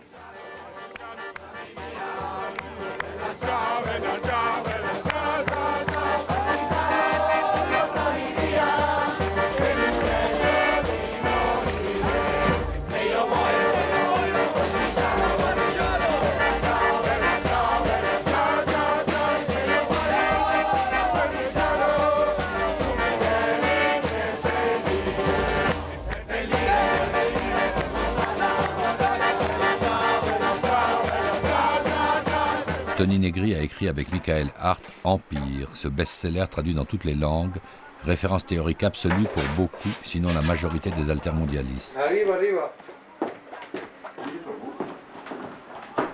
Pour eux, Empire est au monde d'aujourd'hui ce que fut le Capital de Marx aux générations antérieures. L'analyse d'un monde où toutes les réalités et tous les concepts d'hier n'ont plus cours, un monde où l'espoir de la révolution est plus que jamais vivant. L'histoire d'Empire est une histoire en réalité assez complexe, non? Parce qu'il y a d'un côté cette découverte, non, de la nouvelle organisation du travail et donc une certaine critique du marxisme, non, qui passe à travers ça. Mais c'est une critique du marxisme tout à fait positive, non? C'est-à-dire, c'est un peu la réponse à comment on peut être marxiste avec les conséquences politiques d'être un marxiste, dans une situation dans laquelle le travail est radicalement changé. Est devenu immatériel, est devenu intellectuel, est devenu un general intellect qui produit richesse. Et ça, c'est le travail sociologique que j'ai fait. D'autre part, il y a la considération, la première considération de la théorie de l'État, que les premiers auteurs postmodernes sont en train de faire, de Habermas jusqu'à Rawls, comme ça. Et sur ça, j'ai travaillé avec Michael Hart, et on fait un bouquin qui verra publié en Amérique, qui s'appelle Le travail de Dionysos. Et qui est un travail, qui est un bon livre qui approche ces questions théoriques générales. Après, il y a l'autre point d'affrontement qui est la crise soviétique. La crise soviétique, et là, c'est un travail d'analyse. Je dois dire que j'ai eu vraiment l'espoir, avec Gorbatchev, que la crise pouvait être gérée, non, vers une occidentalisation de la Russie, non, qui n'était pas sauvage. Voilà. Oui, ben une fois, c'est une fois de plus, j'allais dire une fois de plus, ce qui n'est pas gentil, c'est raté.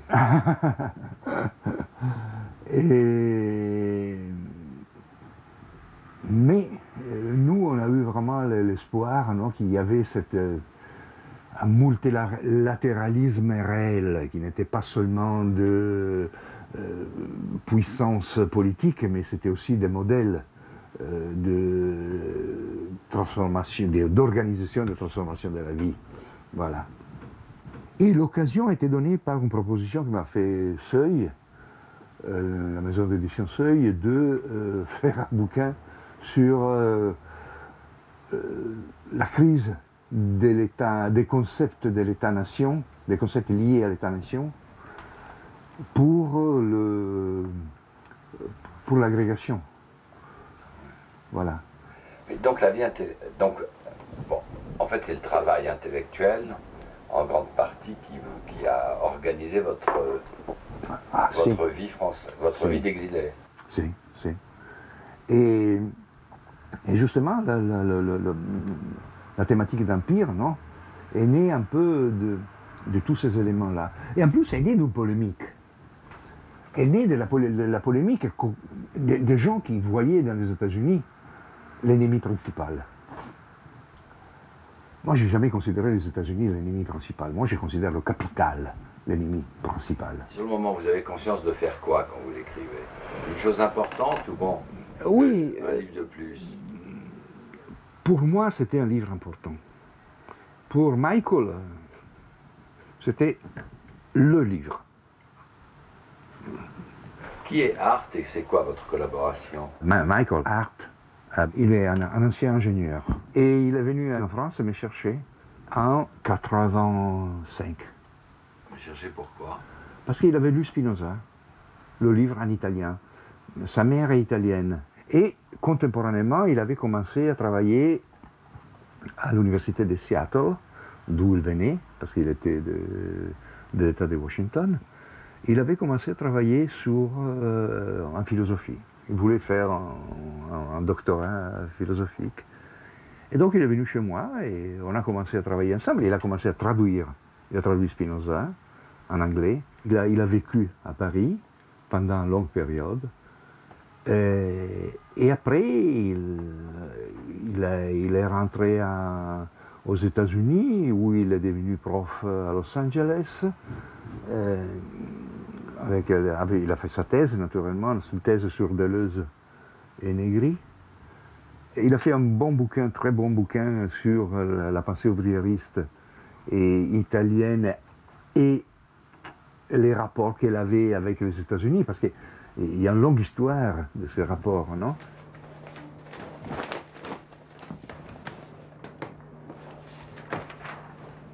C'est facile d'en parler maintenant parce que c'est un livre énormément traduit, énormément lu, dont tout le monde a parlé. Mais sur le moment, vous avez conscience de faire quoi quand vous l'écrivez? Il y avait la nécessité, non, de transformer cette histoire de la pensée politique et de confronter cette histoire au grand passage qui était en train de se passer. Non? Au grand passage qui était en train de se déterminer. C'est le passage, nous on dit le passage du moderne au postmoderne. Or, il y a beaucoup de gens qui disent non, mais vous ne pouvez pas l'appeler postmoderne. Postmoderne, c'est ces choses un peu comme ça, qu'on ne peut pas toucher, c'est Lyotard qui a inventé ce concept pour détruire la possibilité de conceptualiser même, non? Voilà. C'est Baudrillard qui a transformé le postmoderne dans une nuage, non, dans lequel tous les chats deviennent noirs, non? Voilà, et donc aux grises, c'est encore pire. Et donc il ne faut pas traiter. Mais nous, on a dit non, il faut considérer le postmoderne vraiment comme la définition d'une société qui est arrivée à déterminer une compénétration du politique, du social, de l'imaginaire et du réel. Et c'est vrai que cette compénétration peut apparaître confuse, nuageuse, mais sa pluralité, sa vie, cette impossibilité d'unité, cet monde qui a des différences continues, des niveaux, non, tout à fait ouvert, non? Comme ça. Tout ça, c'est quelque chose de nouveau, vraiment. C'est quelque chose de nouveau, et le postmoderne, c'est que ça correspond à deux choses. Ça correspond à la fin du moderne, mais aussi à la naissance de quelque chose d'autre. Le postmoderne, le post-fordiste, donc le post, une certaine organisation du travail, qu'est-ce qui se passe après? Post-keynésienne, c'est-à-dire après l'état du welfare, qu'est-ce qu'il y a? Post-état-nation. Et après aussi, ça correspond à tout ce qui est ce monde, non, au monde des sans papiers, des sans nationalité, des sans travail. Donc, post et sans, ça définit déjà, ça donne déjà un terrain, non? Comme ça. En plus, ce terrain est absolument problématique, parce que ce terrain global, il demande des règles, il demande un ordre, il veut un ordre. Et donc, cette mondialisation qui est en train de se passer est quelque chose, cette mondialisation qui n'est pas une mondialisation purement politique, mais c'est vraiment la chose sur laquelle nous on a insisté, c'est vraiment sur cette consistance biopolitique. C'est-à-dire que cette mondialisation comprend la vie, le bios, entièrement. C'est ça l'originalité du bouquin. L'originalité du bouquin, ce n'est pas le fait d'avoir pensé à la mondialisation, à la globalisation, en tant que phénomène géopolitique, non? Comme ça, ou historique, non? Voilà, pas seulement ça, parce qu'il y a des milliers et des milliers de personnes qui ont écrit sur ça, qui se sont aperçus de ça. Il faut pas être, ça suffit d'être commerçant, non, pour comprendre ça. Mais le problème, c'est de comprendre comme cette unification biopolitique, cette unification globaliste et mondialisatrice, non, du commerce, de l'esprit et tout ça, s'unit à une transformation anthropologique. Mais est-ce que ça... On a l'impression que vous ne prenez pas en compte... Vous ne prenez pas en compte cette espèce de masse énorme encore qui, en Occident déjà et dans le monde entier, ne vit pas dans ce post-fordisme. Le post-fordisme, ça concerne une quantité infiniment faible de gens, ou pas? Je ne sais pas, ça c'est en partie vrai et en partie non. C'est-à-dire que c'est en partie vrai, parce que c'est évident que la globalisation est un phénomène qui, d'un point de vue actif, non, concerne une petite partie du monde, de une manière active. Mais de une manière passive, elle concerne tout le monde. Première chose. Deuxième chose, la globalisation, ce n'est pas le dépassement du capital, du capitalisme, c'est la généralisation, c'est la mondialisation véritable, non? Du capital, avec un saut de qualité, parce que c'est vrai que le capital était toujours mondialisé de quelque façon. Mais aujourd'hui, les dimensions de ce procès, le passage des quantités devient aussi un passage des qualités. Et ce passage est un passage dans lequel richesse et pauvreté terminent d'être localisés. Aujourd'hui, le nord et le sud sont des concepts qui résistent, mais ils sont des concepts qui résistent dans une manière extrêmement, tout à fait modifiée. On trouve dans les ghettos américains ou dans les banlieues françaises ou des différences qui sont les mêmes qu'on trouve en Sud-Afrique entre ceux qui habitent les gratte-ciel et les plebs qui vivent en bas. Et la même chose, on la trouve en Chine. C'est-à-dire que la différence entre le premier et le troisième monde, ce n'est pas une différence seulement, une différence géographique. C'est une différence qui désormais court à l'intérieur de tout le monde. On trouve du tiers-monde aux États-Unis de la même façon dans laquelle on trouve du premier monde en Chine. ou en Inde. Et donc ça, c'est un élément extrêmement fondamental. C'est un des éléments, par exemple, sur lequel nous, on est extrêmement dur, non, en disant vraiment qu'il n'y a pas un problème américain. Il y a un problème américain, autant qu'il y a un problème indien, autant qu'il y a un problème russe, autant qu'il y a un problème chinois, autant qu'il y a un problème français. Au milieu, un problème européen, un problème... et tout ça. C'est-à-dire que et c'est absolument mystifiant, non, le fait d'être anti-américain. Non, on doit être contre le capitalisme américain, mais si on est contre le capitalisme américain, on doit être aussi contre le capitalisme français. Quand on compare un livre, c'est peut-être absurde ou démesuré, quand on compare un livre comme Empire au Capital de Karl Marx. Non, ça c'est... Non, j'ai dit c'est... Oui, bien sûr, il ne s'agit pas de... Il n'y a pas de mesure. Mais il faut dire que le terrain est complètement différent, non? C'est-à-dire, moi je crois que, comme le Capital était, c'est-à-dire un résumé du point de vue de la subversion de la science économique du 19e siècle capitaliste, voilà, Empire est un résumé de la science politique et juridique du capital au XXe siècle. La grande différence, c'est que le capital était enraciné dans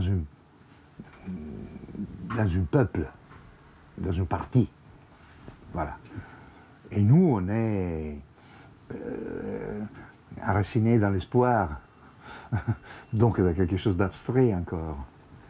Moi, je commence à avoir le sentiment, je dois dire, avec Michael, non, qu'on est en train d'écrire quelque chose qui est quand même un résumé de toute une série d'analyses et de recherches qu'on avait fait, et d'autre part, une nouvelle conceptualisation, nouvelle soulignée, vraiment, de ce qui pouvait être vraiment la définition d'une réalité étatique, d'une réalité souveraine. C'est-à-dire cette nouvelle souveraineté qui était en train de se construire au niveau mondial. Et cette nouvelle souveraineté qui n'était nulle part. Ça, c'était par exemple un des éléments, non, qui est devenu le plus attaqué, mais aussi le plus fascinant, selon moi, dans le livre. Nulle part, ça signifie aussi partout.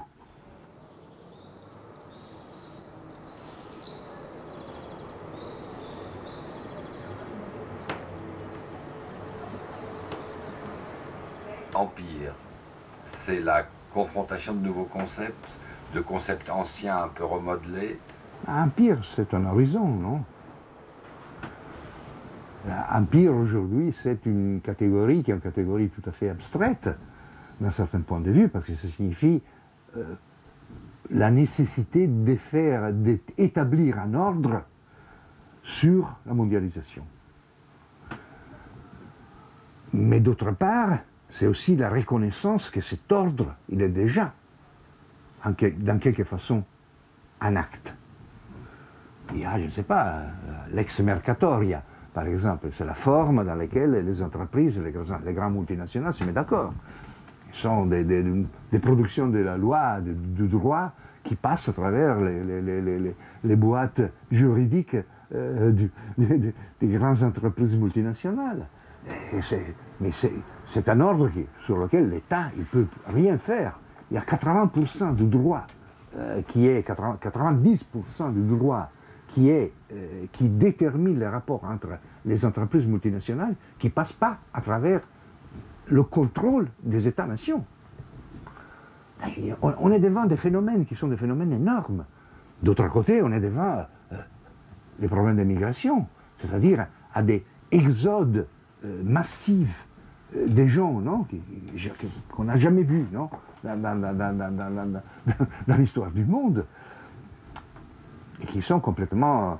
Et on a des exodes vers le centre, et on a des exodes de marchandises, ou des modes de production, non, vers la périphérie.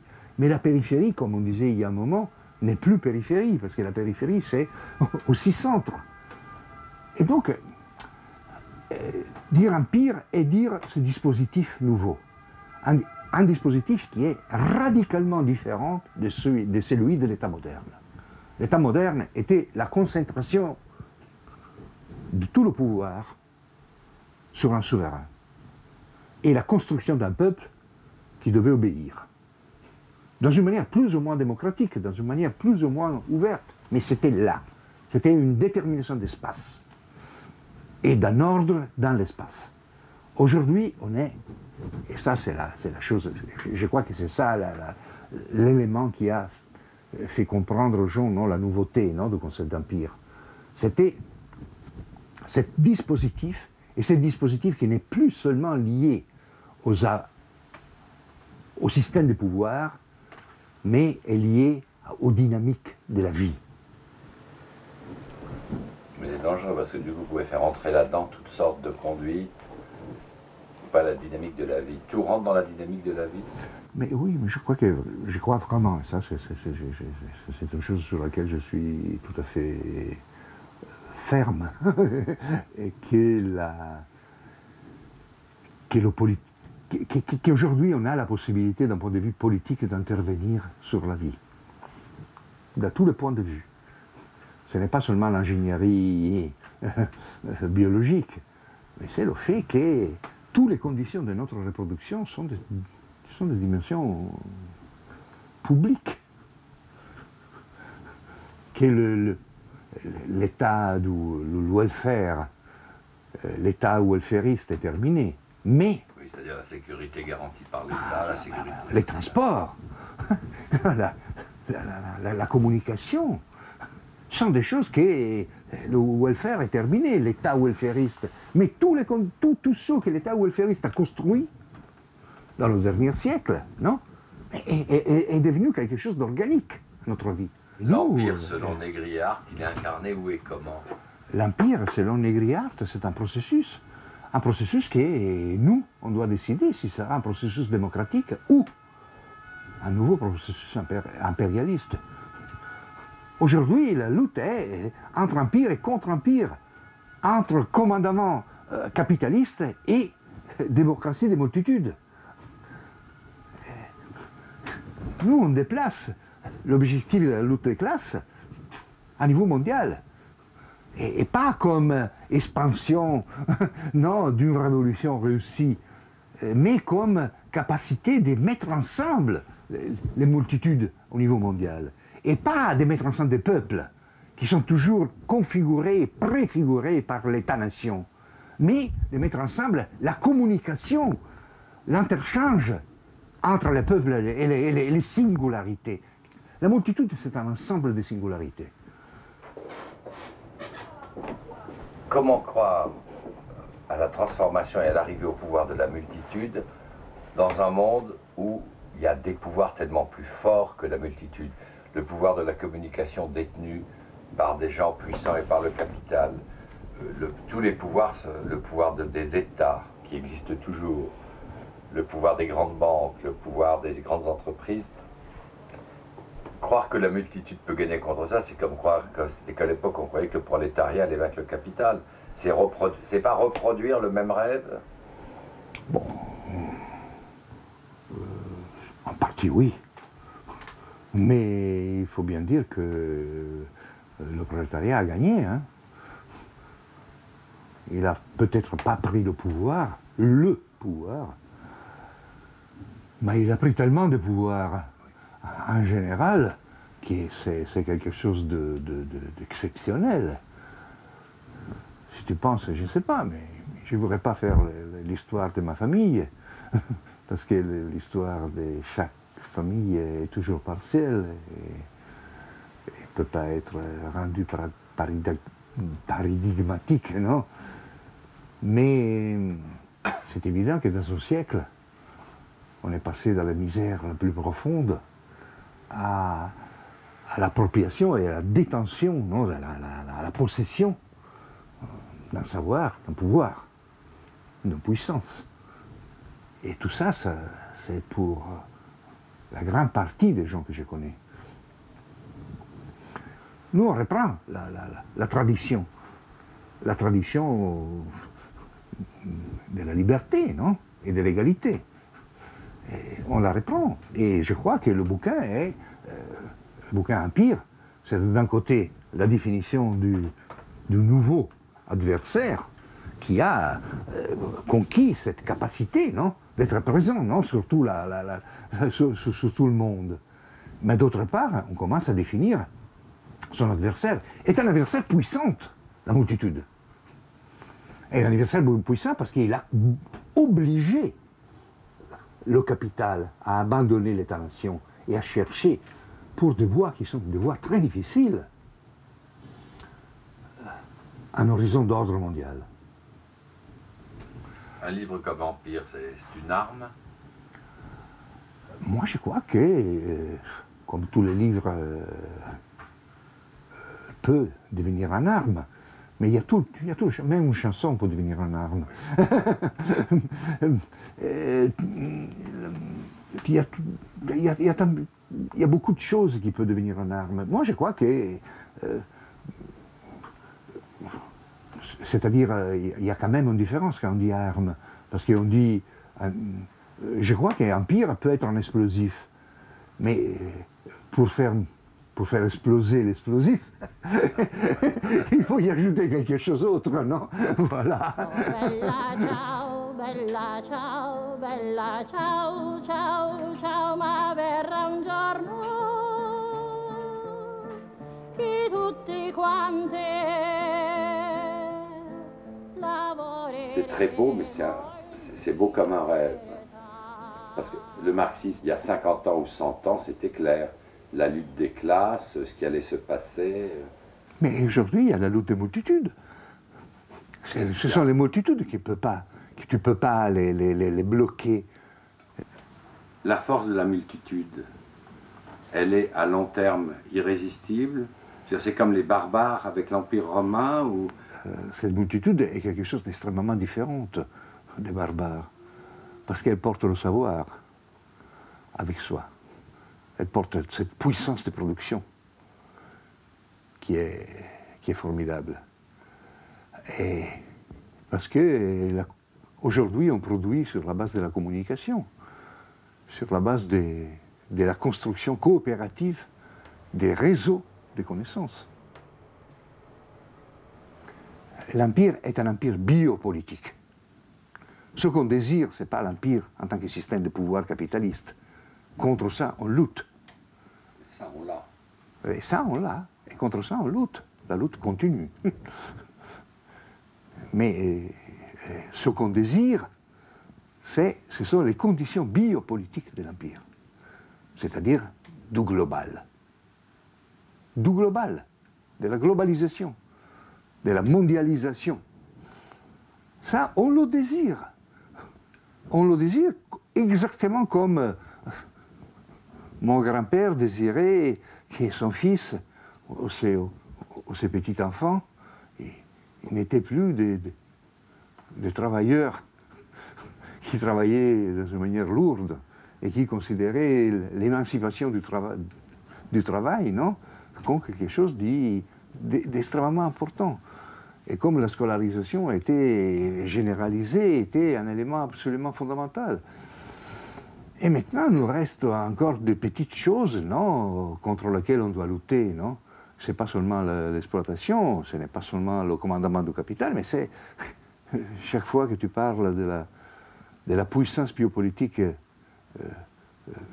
du travail, tu dois commencer à penser qu'aujourd'hui, les choses contre lesquelles on doit lutter, ce sont ceux qui sont liés à la mort. C'est-à-dire à toutes les conditions qui déterminent des éléments qui rendent la vie des hommes lourde, la maladie, la fatigue qui détruit le cerveau, la misère qui détruit les familles, et la mort même. L'espoir de vie, non, devient quelque chose de fondamental en tant que but, non, de cette humanité libérée. Mais est-ce que le capital finit pas souvent... Bon, l'Empire romain est mort des barbares, mais est-ce que l'empire du capital mourra? Est-ce que c'est prévisible de l'arrivée de la multitude? Mais j'ai aucune idée si... Tu vois, il y a toujours cette duplicité, non, dans le terme empire. D'un côté, tu as le commandement, de l'autre côté, tu as la multitude. Voilà. Tu as l'empire et le contre-empire. Mais c'est la même chose dans laquelle on peut parler des capitales, non? Même le concept de capital est un concept double. Parce qu'il y a qui commande et qui obéit. Et sans avoir qui obéit, ou qui travaille, tu n'as pas de capital. Et l'ouvrier est aussi important que le patron. Ah oui, sans l'ouvrier, le patron n'existe plus. Alors pourquoi est-ce que c'est le patron qui gagne ici? Ah oui, parce que c'est injuste.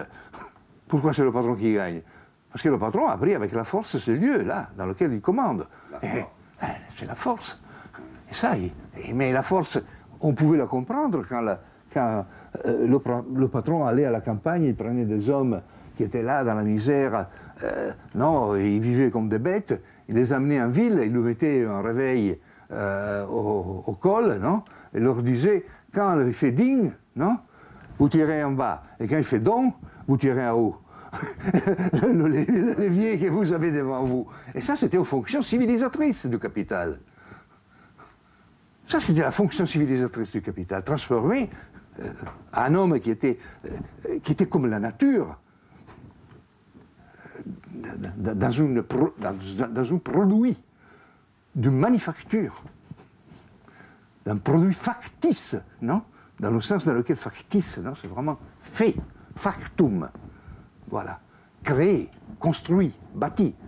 Regarde ces gens qu'on a devant nous qui sont en train de nous tourner, non? Ils sont des gens qui ont été produits par une technique, que c'est lié à l'imagination, que c'est lié à... Mais ils sont ensemble, hommes et machines. Ils vivent de cette compénétration. Et tout ça est entré dans leur cerveau. Il y a des modifications anthropologiques, ontologiques, vraiment, non? Je ne sais pas si ça introduit une modification du système de pouvoir ou de pression. Mais ce n'est pas du système de pouvoir seulement. C'est aussi du système de pouvoir. Mais justement, la thèse sur laquelle Empire est fondé, que c'est la thèse forte d'Empire, c'est le fait que cet ordre biopolitique est un ordre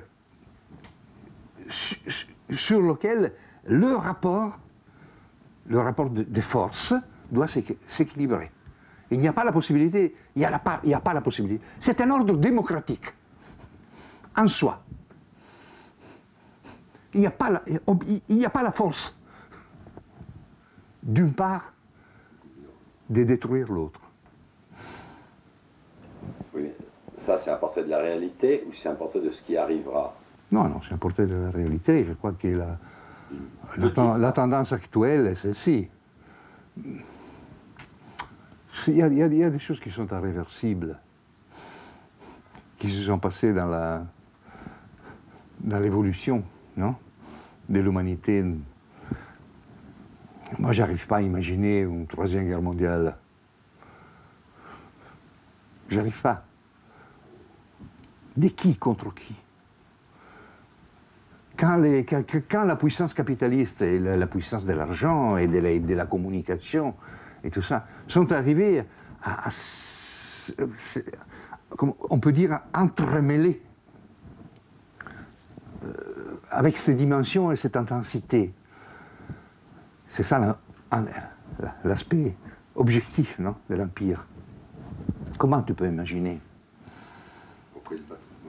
qu'ils vont se tuer, entretuer entre eux? Quand, d'autre part,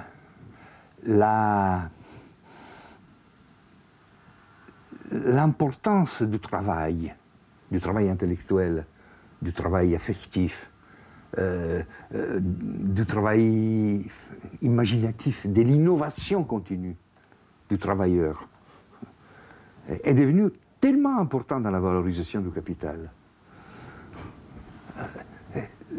Le rapport de la lutte des classes est profondément changé. Ce qui est quand même paradoxal, c'est quand on lit ce livre, tout ce qui se dit de l'Empire, l'exemple le plus évident d'ébauche d'Empire qu'on a, c'est tout ce qui vient d'Amérique. Et on a un auteur qui dit « mais je ne suis pas du tout anti-américain ». Alors que n'importe qui de normal lisant ça, pense, chaque fois en plus que vous dites ce ne sont pas les États-Unis, on pense que c'est quand même le modèle américain qui contamine le reste du monde. Oui, le modèle américain a contaminé le reste du monde. Le problème, ce n'est pas d'être anti-américain, le problème, c'est d'être anticapitaliste. Le modèle démocratique américain, c'est une des formes qui ont été glorieuses, mais qu'aujourd'hui, on ne reconnaît plus. On ne peut pas les reconnaître devant Guantanamo. On ne peut pas les reconnaître devant cette politique américaine qui veut dominer la monnaie et l'argent et tous les moyens d'échange au niveau mondial, mais le dollar est le dollar, et on ne peut pas le toucher. Qui veut imposer les droits de l'homme partout, mais on n'accepte pas le tribunal international pénal, et on fait des chantages à tout le monde parce qu'ils n'acceptent pas. Et donc les citoyens américains ne peuvent pas être traités comme les autres, parce que les Américains sont supérieurs aux autres. C'est la folie. On ne peut pas accepter que tout le monde doit avoir des rapports libéraux, non? Et le marché doit être néolibéral et ouvert partout, mais on ne peut pas toucher à l'industrie des avions sidérurgiques américaines. Heureusement que vous n'êtes pas anti-américain. Ben, je ne suis pas anti-américain. Si c'est en Europe qui passe des choses pareilles, moi je suis aussi dur envers eux.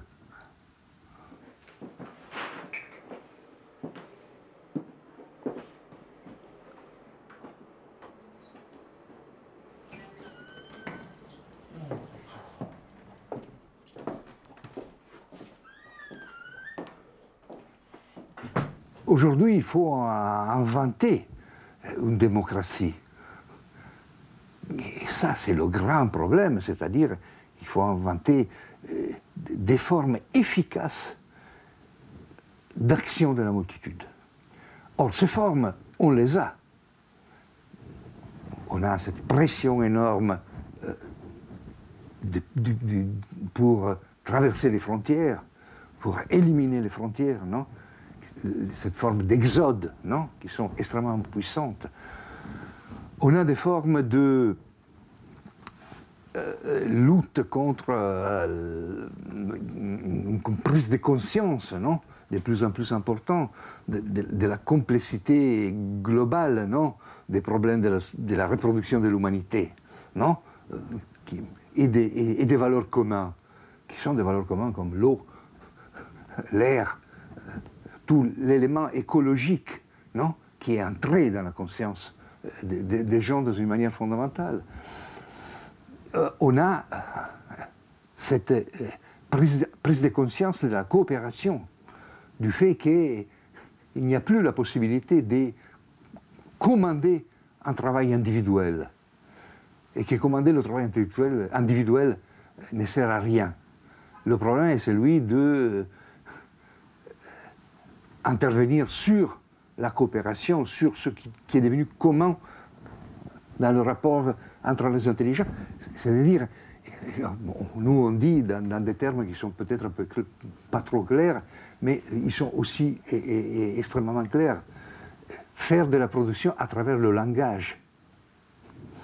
Le langage, c'est cette nature intellectuelle qui est continuellement inventée, qui constitue... Il n'y a pas un langage solitaire. Il ne peut pas exister un langage solitaire. Mais un langage réservé à une élite incompréhensible du reste du monde, ça existe. C'est vrai. Une caste de Si. philosophes ou de sociologues peut inventer son langage. Non? Ça n'existe pas? Ça met quand tu traduis ça dans des bouquins qui circulent à 1 million, alors le langage devient plus clair. Hein, parce que tu imposes, tu inventes des mots. Et dans la théorie de l'auteur, un jour ou l'autre, la multitude gagnera. Et je pense que la tendance est à ça. Mais après, il y a un problème qui est un problème, c'est évident, qui n'est pas celui qui... Moi, je pense que ce qui se passe dans l'histoire, c'est pas dominé par le destin, ni par la nécessité, mais dominé par le cas, la casualité, la volonté subjective, la capacité de transformer les choses de temps en temps. Et c'est pratiquement absolument impossible de prévoir ce qui arrive. Et donc le grand problème, que c'est un problème qui n'est pas traité dans ce bouquin, c'est quelle est la forme dans laquelle la multitude peut arriver à décider. C'est le grand problème de la science politique, véritable. C'est qui a posé Machiavel et qui après ont posé les grands révolutionnaires et en particulier Lénine. L'Empire est un livre ouvert. C'est un livre qui dit fondamentalement il faut changer de point de vue. Et ce changement de point de vue n'est pas la continuité du passé, mais ça doit être une invention. C'est l'imagination, c'est pas l'imagination au pouvoir, mais c'est l'imagination dans le savoir. Et changer de point de vue, comment est-ce qu'on le définit, ce changement de point de vue qu'il est nécessaire d'avoir en suivant l'Empire? Oui, c'est le changement de point de vue, c'est en référence à la crise de l'État, de l'État-nation. L'État-nation, en réalité, si tu regardes les trois grands problèmes, nous on dit non, dans le bouquin, on dit il y a le grand problème, le premier c'est celui des militaires, de la puissance militaire. Le deuxième est celui de la monnaie. Et le troisième, c'est celui de la communication, de la langue. Voilà. Et désormais, les États-nations, en général, ils peuvent avoir un pouvoir sur un de ces points, mais ils ne sont pas capables de les gérer tous les trois. Même les États-Unis. Parce que même si les États-Unis ont, pour le militaire, il y a Washington, pour la finance et la monnaie, il y a New York, et pour la communication, il y a Los Angeles, mais, au Disneyland. Mais en réalité, ils n'arrivent pas à les gérer. Et notre pays, les pays dans lesquels nous on vit, non, ce sont des pays dans lesquels ni le pouvoir militaire, ni le pouvoir monétaire, ni le pouvoir communicationnel sont des pouvoirs qui peuvent être utilisés de manière unilatérale. L'État-nation naît de la possibilité d'utiliser de cette manière un monopole, non? Voilà, ces pouvoirs. Pouvoir sur la bombe, sur l'argent et sur les terres, non? Et là aujourd'hui, tout ça, c'est fini. C'est fini, même pour les États-Unis. Alors sur quoi s'appuie cet empire incertain, indéfini, qui ne s'identifie à aucun pays, y compris aux USA, cet empire qui règne ou qui règne de plus en plus ou qui va régner, qui ne s'identifie à rien de ce qu'on connaît, et à aucun des pays qui, aujourd'hui, a aucune superpuissance? Il y a cet empire, on le reconnaît en tant qu'un dispositif, non?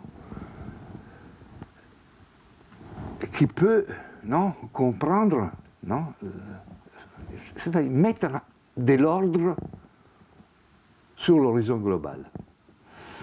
Mais alors, pour mettre de l'ordre sur l'horizon global, il faut, c'est évident, créer des rapports de commandement, créer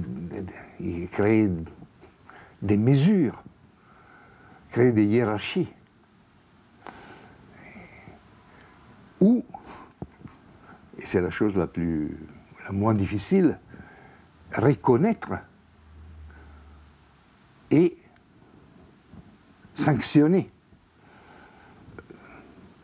les flous qui passent à travers ce monde, les hiérarchies qui vont se former, les mesures qui les différents niveaux de production, d'exploitation et tout ça déterminent.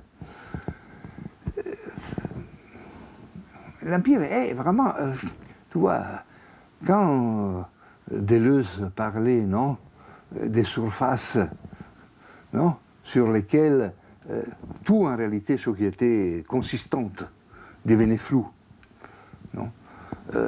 Il prévoyait, pour ainsi dire, dans des dimensions qui n'étaient pas les dimensions de la globalisation, mais ça pouvait être même celle-là. Il prévoyait ce qui s'est passé, en réalité.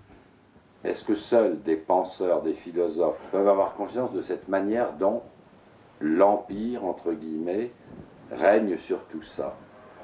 Est-ce que c'est tellement subtil qu'on peut ne pas en avoir conscience? Cette définition d'empire c'est un effet paradoxal, non?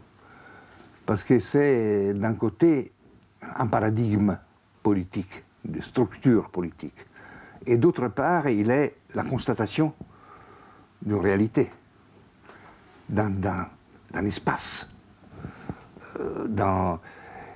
et derrière ces deux, c'est-à-dire la définition du paradigme et la perception de l'espace, il y a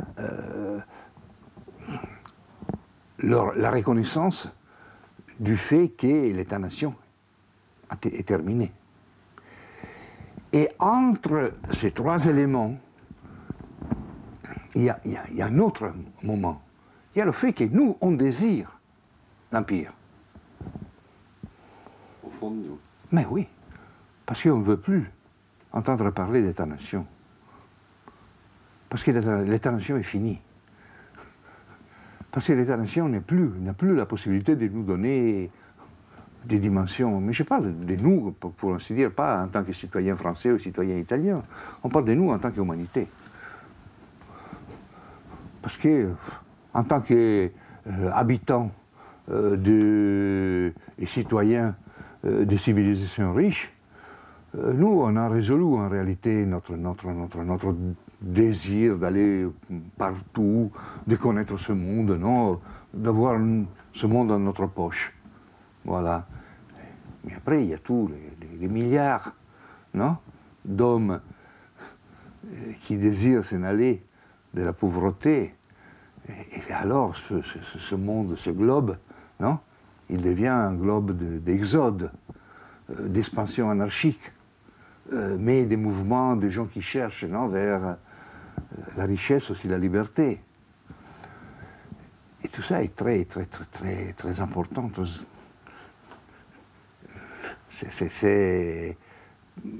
D'un certain point de vue, c'est dramatique ou tragique, mais c'est aussi, c'est ce qui nous fait dire, non, il y a une cité des hommes, non, qui n'a plus rien à faire avec la cité de Dieu, mais qui est quelque chose qui marche, non, qui progresse, et qui,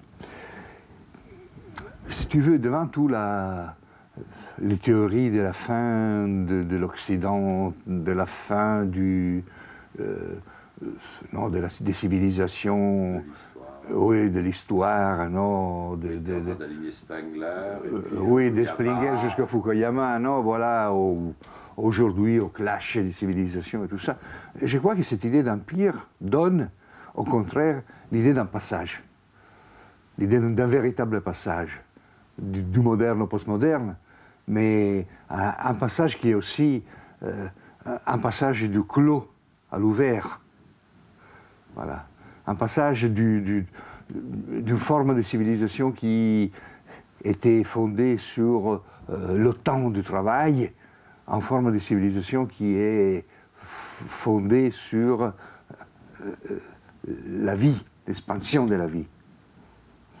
Les gens qui achètent ce livre, ils le prennent pour raffermir leur volonté de changer le monde, pour s'appuyer sur des arguments, pour se dire que ce qu'ils sentaient, quelqu'un l'a formulé et écrit.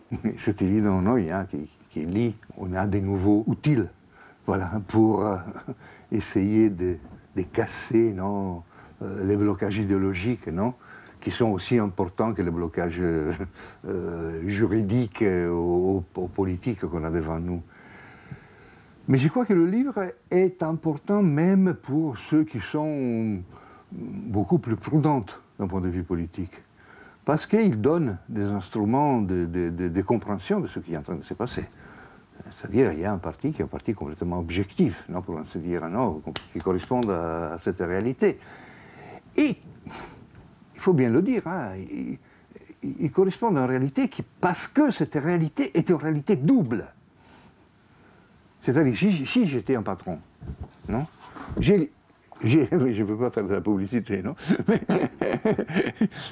je lirais, non, le bouquin pour savoir à quel point c'est mon rapport de force avec mon sujet. Voilà, c'est lui qui est assujetti à moi. Il n'y a aucun malentendu dans la manière dont les gens lisent le livre, selon vous? La lecture du livre était surtout une lecture qui insistait sur l'innovation de la terminologie et de la rhétorique politique. C'est-à-dire Hobbes et la philosophie de la souveraineté sont mortes.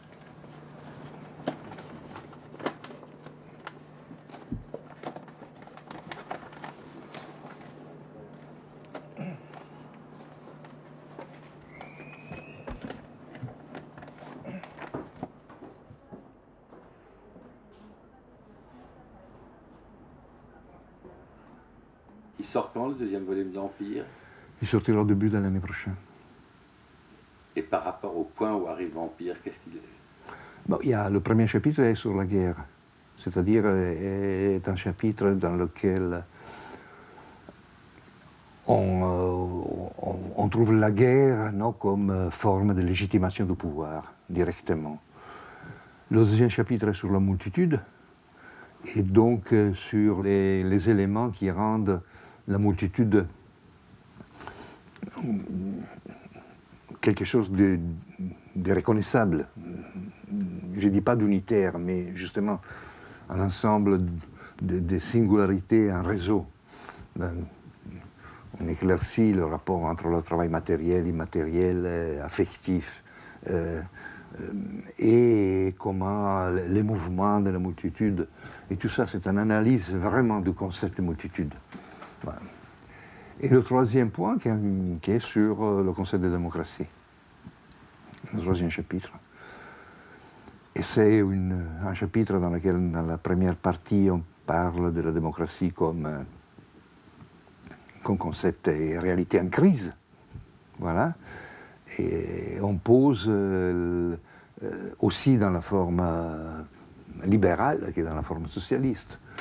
Et on pose toute une série de passages, non, à travers lesquels on peut reconstruire un concept de démocratie à niveau mondial, à niveau global. Cette fois, vous allez... Oui, parler de ça. Vous allez presque jusqu'au mot, enfin pas le mot fin, mais enfin vous amenez l'histoire oui. Jusqu'à la vraie phase de reconstruction. oui, on pourrait faire ça. Et naturellement, le grand problème, c'est aussi poser, lancer dans la discussion la thématique de la décision, la thématique de la prise en charge de la transformation du monde. Et qui peut prendre en charge? Ah ben la multitude, non. Pas une avant-garde? Non, je crois que beaucoup d'avant-garde. Mais ça ne se finit pas toujours par ceux qui... Il faut bien qu'il y ait des gens. C'est ça la question. Mais, pourquoi est-ce qu'il y avait l'avant-garde du prolétariat? Il n'y aura pas d'avant-garde de la multitude qui l'amène? Parce que l'avant-garde du prolétariat était liée à la forme du travail et de l'usine. Pour travailler, il fallait avoir des patrons, des intellectuels. Aujourd'hui, si l'intellectualité, donc l'avant-garde, est rentrée dans le cerveau de la multitude, si on veut parler d'avant-garde, on devra parler d'avant-garde dans un terme extrêmement large, au minimum. Mais d'un point de vue tendanciel, on doit parler d'une véritable démocratie, non? C'est praticable. Ah oui, mais je ne sais pas, mais chaque chose n'est pas praticable jusqu'à quand on ne l'a pas pratiquée. Et moi, je ne crois pas qu'il y a des destins qui soient nécessaires à y arriver.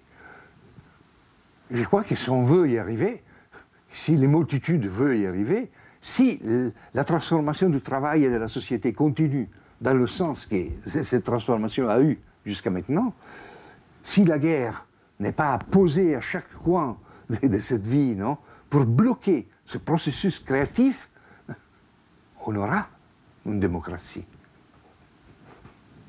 Et vous êtes en train de demander aux adversaires de ne rien faire de ce qui maintient leur pouvoir. Non, ça c'est pas vrai. Ne pas faire la guerre, c'est par exemple le fait de comprendre que la guerre on la perd toujours. Il y a 2 perdants et pas de gagnants. Ouais. Non, j'essaie d'imaginer un mode de gouvernement où la multitude est ce qui décide. Mais vous savez, dans la vie, il y a le 95% des rapports entre les hommes dans lesquels le pouvoir politique n'a aucun rôle. Donc ce n'est pas imaginer la forme dans laquelle la multitude peut s'autogérer, mais imaginer la forme dans laquelle le dernier 5% peut être géré par la multitude.